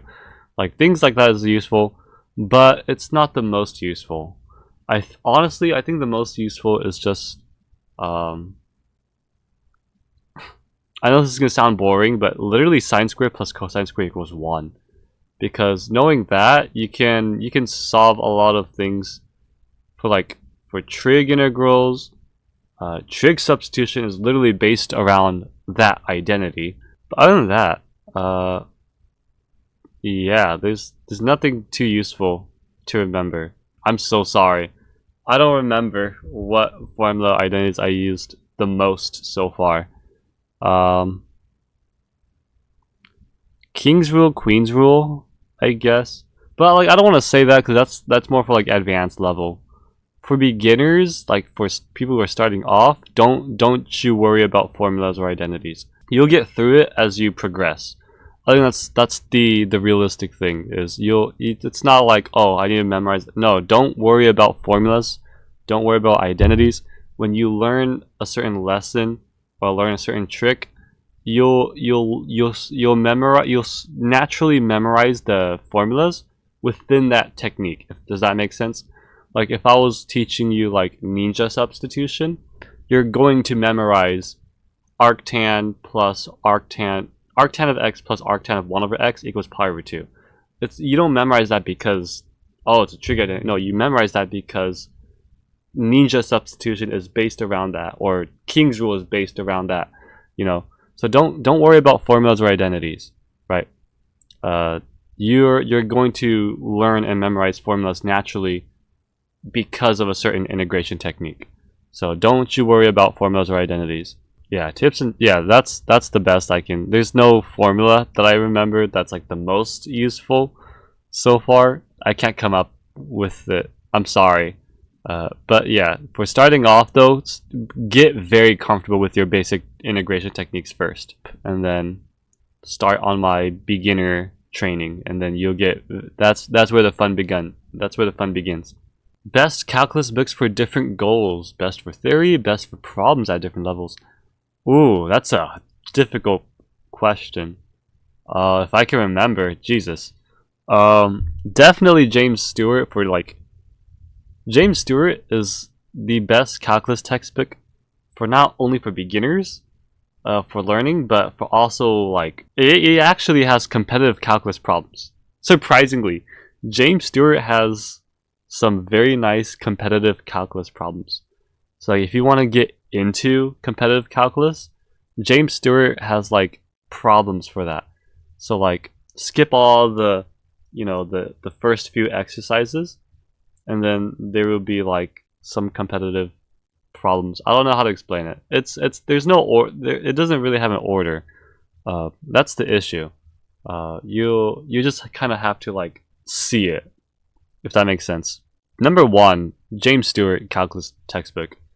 Good for learning it for beginners, and then has very good exercises for those who wants to get into competitive calculus. It's pretty much the last half of every exercise has competitive calculus problems.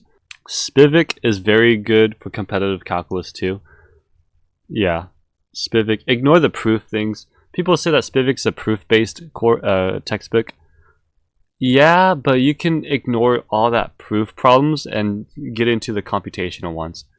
And then, like a good example, like Spivak calculus, like for integrals, like I trained myself with those problems, and they were very good competitive calculus integrals. So Spivak calculus, Spivak textbook is good for competitive calculus. Demidovich has a very good collection of calculus problems, so you can use Demidovich as well. IA Marin is also another good one. I like IA Marin only because it does examples and then has the solutions for the problems. Not all problems, but like a good half of them. And I like that. Thomas calculus for JEE. That one I like that one as well. That one's probably, I don't know about theory, but I think Thomas might be good for. I don't know about theory. Now I think about it, theory could be Spivak. I could be wrong. I'm not entirely sure for best for theory. That's a difficult one. Best for theory, I'm not sure. Calculus, Thomas calculus for G is A very good one. Only for the advanced people. Like if you really want to get serious into like competitive calculus. Thomas Calculus for G. What's that yellow book? There's a yellow textbook, G Calculus. It's by like Murdy. Dang, I forgot what the textbook is called. But it's like a yellow textbook by Murdy. Murdy. I think that's the author's name. Murdy. It's like G Calculus for calculus, something like that. I don't remember. I'm gonna have to look back into that. But yeah, those are my favorite best calculus books. Yeah, I can't think of anything else. Yeah, those are the best calculus books for me so far that I can think of. Face reveal? Honestly, my face has already been revealed in the femboy math video. That was funny. That was hilarious. Yeah, but here's my face again. But what do you do when you're not doing math? I just hang out with my friends on VR chat. Either that, or I just go on YouTube and watch some funny stuff or whatever YouTube videos, or play Dance Dance Revolution or Step Mania. That's pretty much it. I don't really live a luxury. I'm not a gamer. I don't watch anime. I'm sorry, but that's just me. What's your favorite integral or type of integrals? Oh, I already showed you guys my favorite integral. It's the one that I have in my graduation cap. That one's my favorite integral. Even though I created that integral, I don't. That'll always be my favorite integral. It's just the nicest integral ever. A little too nice. If an integral not made by me, my favorite integral, it might be the scary Indian trig monster, the Indian trig substitution monster integral. I'll probably put like an image on the video. I'm too lazy to write it down because that's a big integral. But that one's my favorite. I like that one. Either that or the I am so sorry if I did not write this down. This is just based off my memory. But this one might be my favorite. This is very cool. This was beautiful. This was amazing. This is my favorite integral.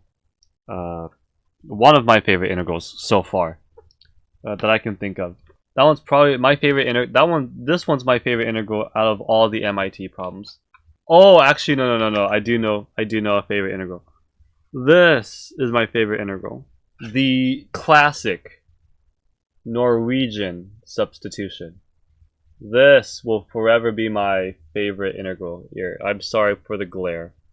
I apologize, but whoa. There you go.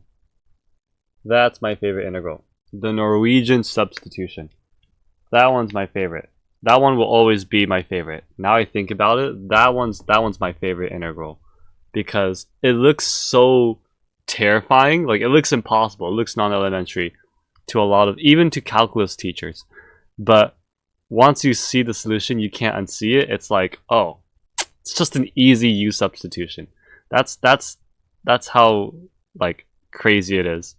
Right, so that will forever be my favorite. Now I think about it, that's probably my favorite integral. What's my favorite type of integrals? Forced u-substitution integrals. Those will always be my favorite. Things like the Thanksgiving one that I showed you guys, the Thanksgiving integral, where it's like it looks non-elementary, but if you just do that u-substitution, everything is just like elementary. So yeah, I'm gonna have to go with forced u-substitutions. Forced u-substitutions will forever be my favorite type of integrals. How do you integrate all day? I don't know. I ask myself that a lot. That's a good question. I passion, honestly.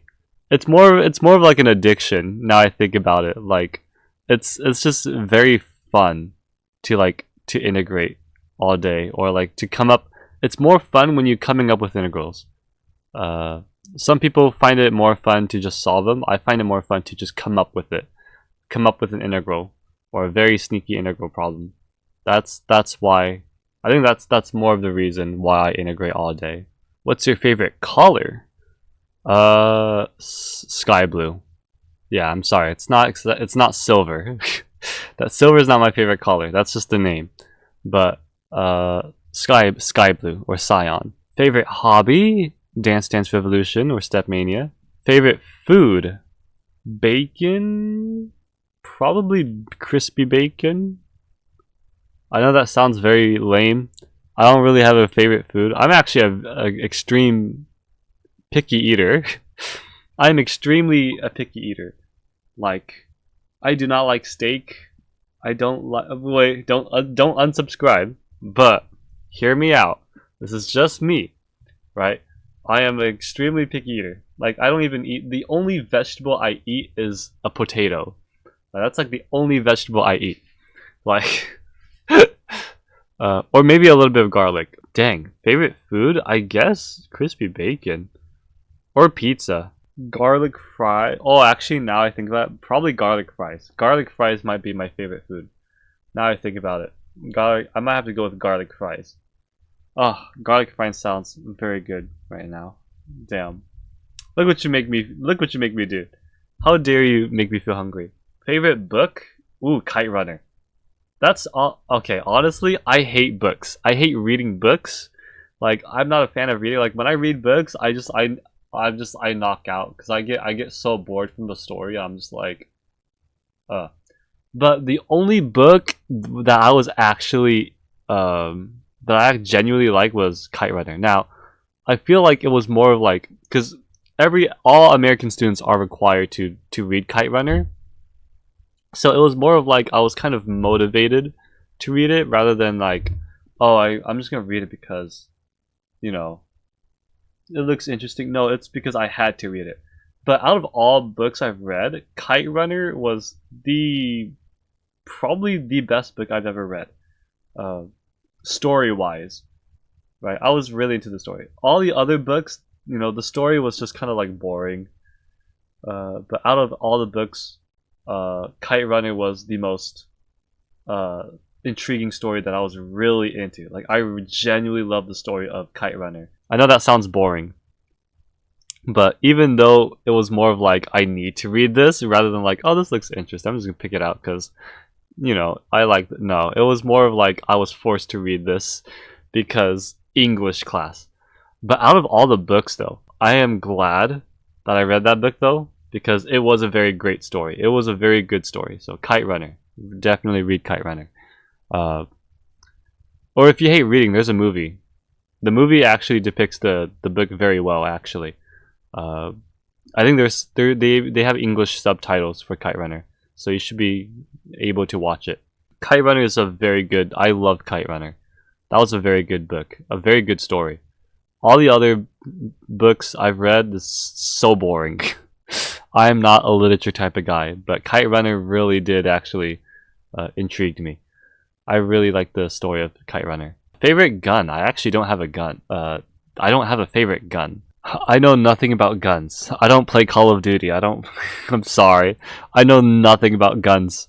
That one needle gun from Halo Reach? I don't know.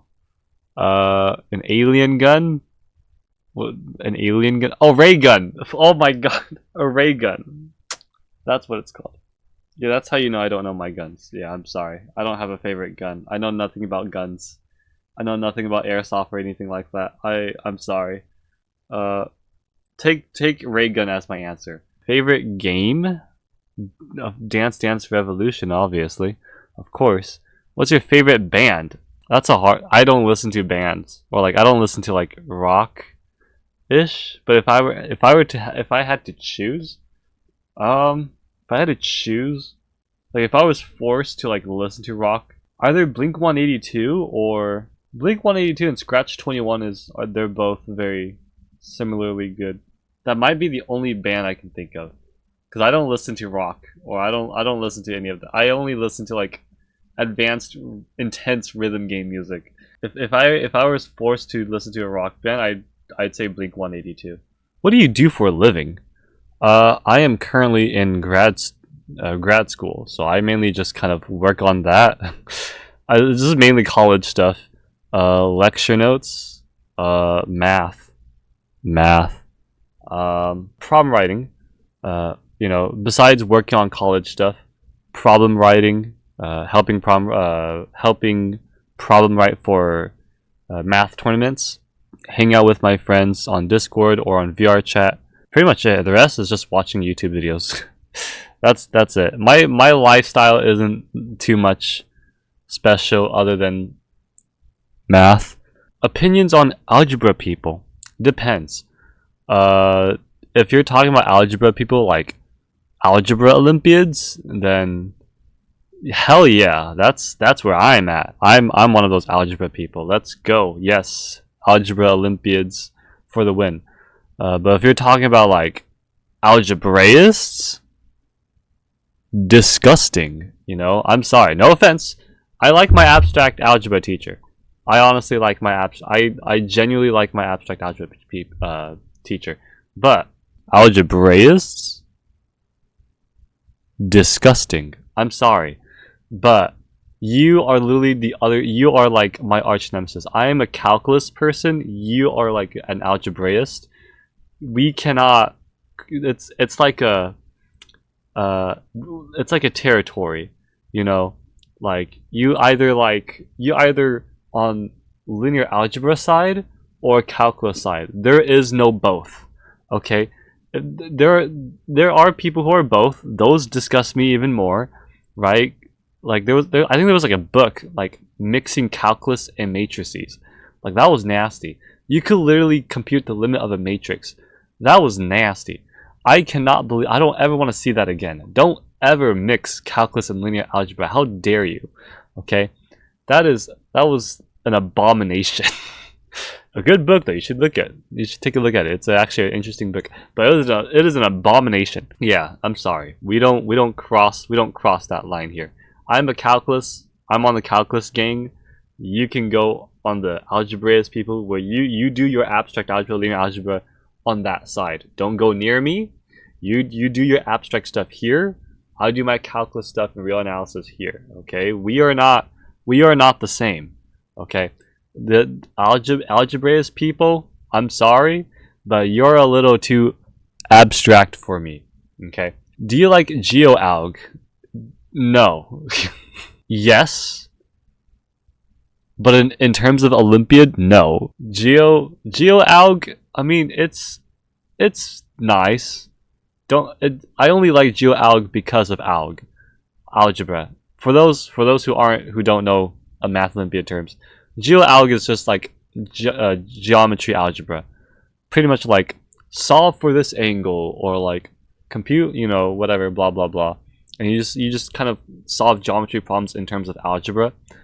But in Olympiad terms, it's still nasty because I don't like Olympiad geometry. I don't like geometry in general. You know what? Just for that, I guess I'll no, because some geometry algebra is very fun. I do find geometry algebra very fun. I do like computing for like the length and stuff like that. So you know what? I'll say yes. Just for geometry algebra. Other geometry, you can throw that away. Geometry algebra is we can keep that.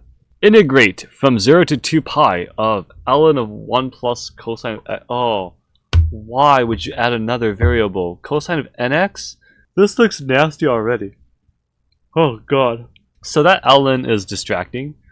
So I guess I'd probably do integration by parts by deriving ln of 1 plus cosine of x. So this is what I have so far. Let me actually check.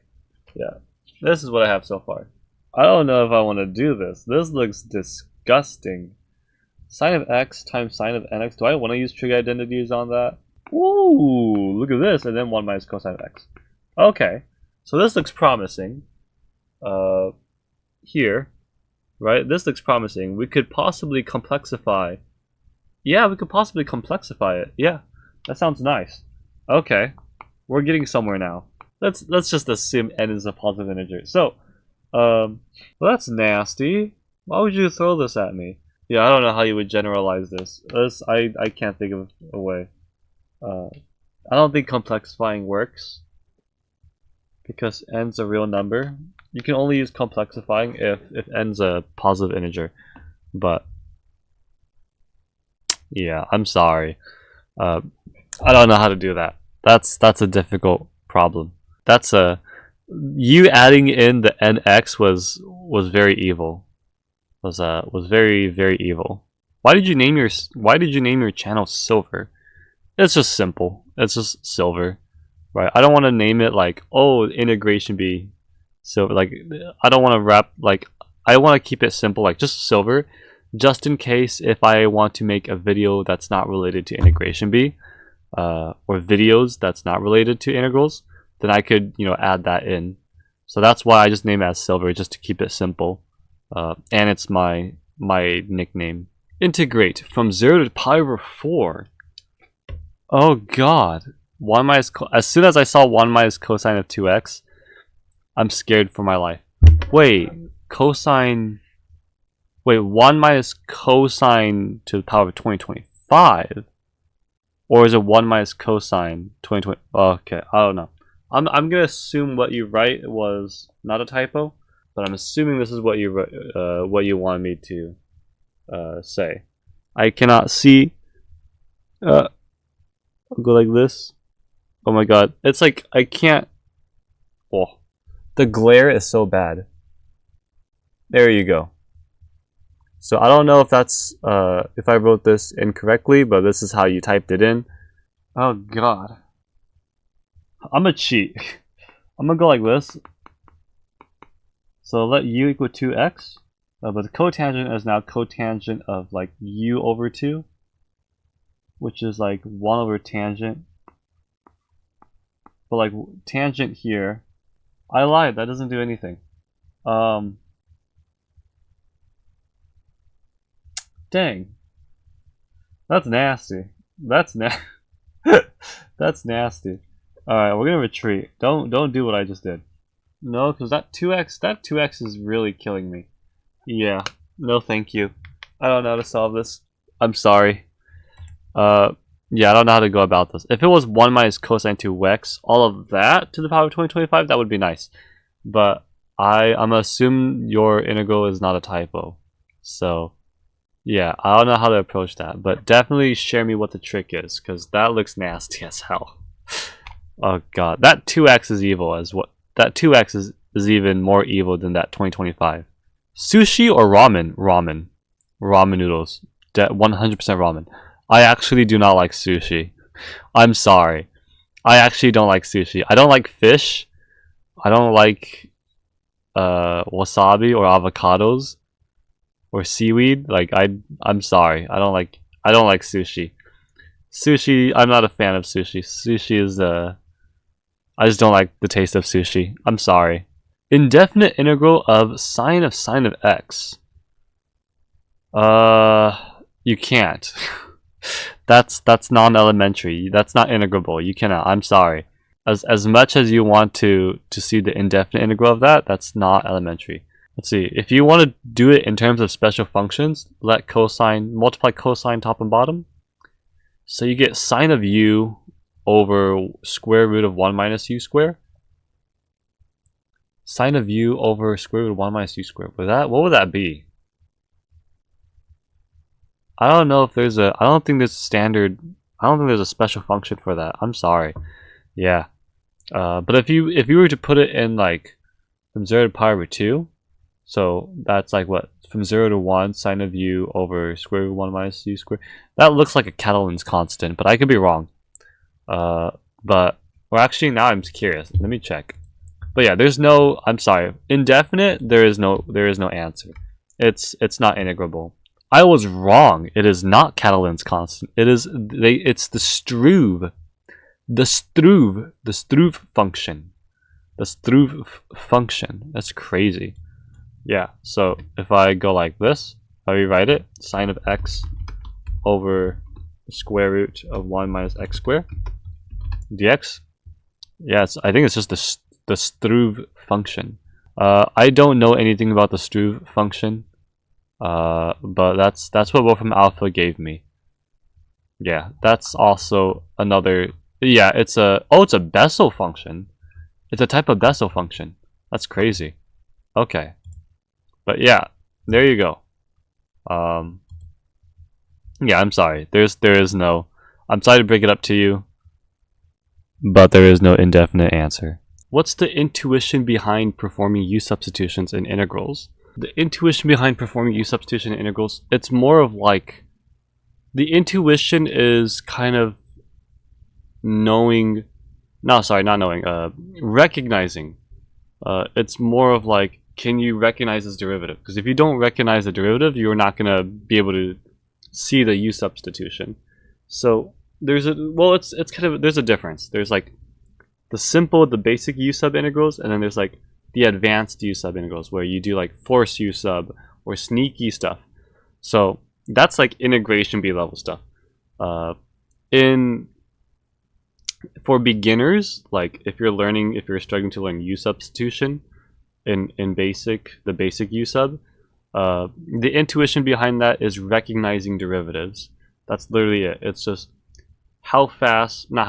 like, can you recognize what's a function? Like, it's pretty much figuring out what is f of x, what is f prime of x on that same integral. And if you can recognize that, that's how you develop that intuition of u-substitution. For speed integration, it's a complete different story. You cannot do that.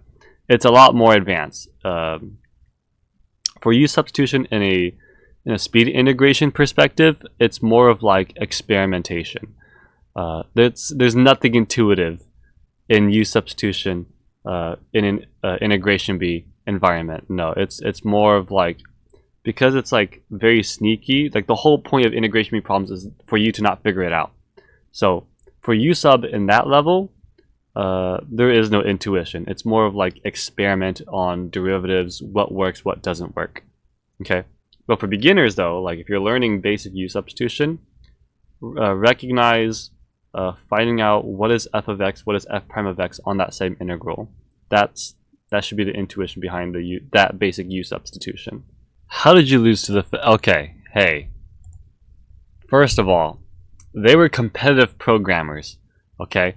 They are competitive programmers. How was I supposed to know that competitive programmers knows Math Olympiad stuff, okay? I've never even thought a competitive programmer would know Hermione's identity or some Sophie Germain identity. Like, what? I've never even imagined. Like, I would have never thought competitive programmers would know Math Olympiad, okay? I actually have not made a video about this. For more context, I'll make a future video about this. But my friend was asking me this question because I was the only mathematician there, and I lost. I had the lowest score out of everyone. It's not official. It's just like a friendly math competition. But yeah, I got the lowest score, okay? You can't blame me. The problems were nasty. Okay, they were very difficult, nasty. How was I supposed to? Sometimes I feel like, well, no, I can't say that. No, I can't say that. No, these competitive programmers are like extreme. They are concerningly good. Like it's not normal for a competitive programmer to know Math Olympiad. Okay, maybe that's just me. Maybe that's just me. Do you miss being in California? Yes, I do. There's nothing here in Minnesota. There's absolutely nothing here other than Valley Fair and Mall of America. But other than that, there's nothing here. Nothing here. There's no Jack in the Box here. I'm sad. There's no In-N-Out. There's no Dutch Bros. There's no... This sucks here. Well, actually, no. It's not too bad. Well, actually, it's okay. Okay. I remember in California, I was like, I wish in California people, well, Central California. Okay. Central Californians like me, we wish for snow. And then here I am having snow, and it's like, I hate it. Thanks, Minnesota. And I remember, like, it's like, oh, it's very sunny. Oh, it looks sunny, bright out and sunny today. Let's go outside. And it's like freaking -5 degrees. It's like I'm getting my ass back inside. Don't let the weather in Minnesota fool you. I'm still getting used to it here, but damn, I really do miss California. Do you know any programming language? Hopscotch. I'm just kidding. No, I don't. I've taken C++, but I was not interested. I mean, it was fun until we got to like pointers. After pointers and classes and all that stuff, I was like, nope. I completely lost it from there.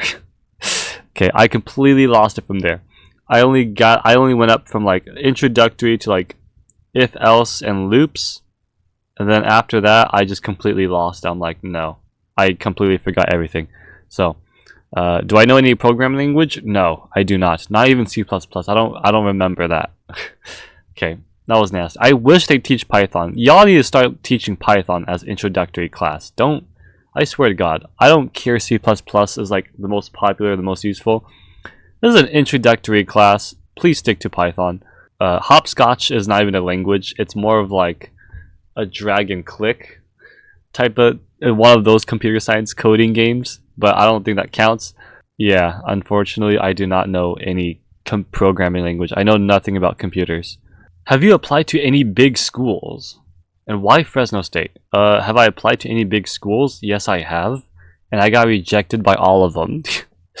I applied to Stanford early decision. I got immediately rejected, for sure. My stats was not good. Okay, I do not have a 4.0 GPA. My SAT was 1150, so obviously they're not going to take that. Yeah, no, I got hella rejected from that. I applied to Caltech. Obvious, also rejected. What was it? Pomona College and Yale. Yeah, Yale. I don't know why I applied to Yale. I was my teacher, my principal was just like, you should consider Yale. I'm like, okay, okay, and I got rejected. Pomona College. You have to think about it. This was during the time I was a chemistry major. So I was applying as a chemistry major. So Pomona College also rejected. What else? I did not apply to UC Berkeley nor UCLA because my parents didn't want me to go there. It was like they don't trust me going there. My parents do not trust me going to SoCal. They do not trust me going to SoCal just because of how crazy SoCal is. I got rejected by UC Santa Barbara. Sad. And I got rejected by Cal Poly. So, yeah. I applied to some big schools, but unfortunately, I got rejected by a lot of them. Why Fresno State? So, the reason why I chose Fresno State was because it was the most affordable. All the other colleges were very expensive, and I would have to pay like housing. Fresno State, however, we have a thing called the California Promise. Because I was a low-income student and my grades were very good, Fresno State gave me 2 years of free tuition, pretty much. So I was technically getting paid to go to college. So my financial aid covered everything, and it also covered my food and housing as well. And in my second year, my whole family moved to Minnesota because Cali is just too expensive. Because we're a low income family, so because of that, we didn't have a choice but to move to Minnesota. It's more how do I say, more survivable. I think that's the best way to kind of word it. But not only that, Fresno State, not only if it's affordable, I thought it was a good chemistry program. Which, I mean, don't get me wrong, it is. It's just not meant for me, I guess. Other than that, though, like the university itself, it's amazing. It's very supporting. It's not too big, so I don't have to worry about like a huge campus like UCLA or UC Berkeley, where I have to like walk across the campus like hell. Yeah, I think it's just more affordable. And I don't regret my decision. I genuinely love it at Fresno State. I think that's probably the best decision I've ever made in my life. Without Fresno State, I wouldn't even be here. I wouldn't be a math major. I would have never come across any of this. So no, probably the best decision I've ever made in my life was to choose Fresno State. But it was I chose it at the beginning. I chose it because it was during the time it was affordable. That was like the only reason I chose Fresno State, is because it was the most affordable, and I loved it. It was totally worth it. It's totally worth it. Last question: have you ever trained an AI integration bee tricks? I always wanted to. I always wanted to. I actually have like sets of integrals that I want to like. I have a set of integrals that I can fool AIs. Like I do know how to fool an AI. If I can fool Wolfram Alpha, I can definitely fool an AI. I always dream about challenging Alpha Zero, or Google's AI. Like I feel like I can definitely trick Google's AI with integration bee problems. Not only trick it, but I would love to like. I always dreamed about training an AI integration bee tricks. Like I would love to train an AI integration bee tricks or integration bee techniques, especially Google's Alpha Zero. I would love to train it, teach some very inhumane integration bee tricks, because the number one thing you have to think about is they can solve integrals, but there are sometimes where there are integrals where they can only do it numerically, and the reason is because AIs don't know how to unsimplify. That's the thing that you can trick the AI with integration bee problems, is if you give an integral where you have to unsimplify algebraically or something, it's going to have a rough time. The AI is going to have a rough time solving it because it's not programmed to unsimplify things. But I would love to train. I am dying to train an AI integration bee techniques. If I get paid. If there's a job there, but I don't think there's a job for that, unfortunately. But I would love to train an AI for integration bee techniques. I will make that AI the most deadliest integration bee competitor. Yeah, I would love that. I always wanted to. I would love to train an AI for integration bee, especially Alpha Zero. I'll challenge it and I'll train it. I don't. There's no job for that, unfortunately. I'm sad. But I would love to. I am dying to train an AI for integration bee tricks. So there you go. That's all the questions for this Q&A video. Thank you, all of you, for asking these questions. It really contributed for this video to exist, technically, if you think about it. But no, seriously, thank you guys so much for contributing. Thank you guys so much for supporting for the 4K subs. I hope you guys are satisfied with the answers. I hope. But yeah, fun Q&A. Yeah, I cannot believe I reached 4,000 subs. That's crazy. Wow. I was not what I expected for an integration for a small integration bee YouTube channel. But yeah, I really appreciate it. So yeah, thank you guys so much, and I'll see you guys in the next video.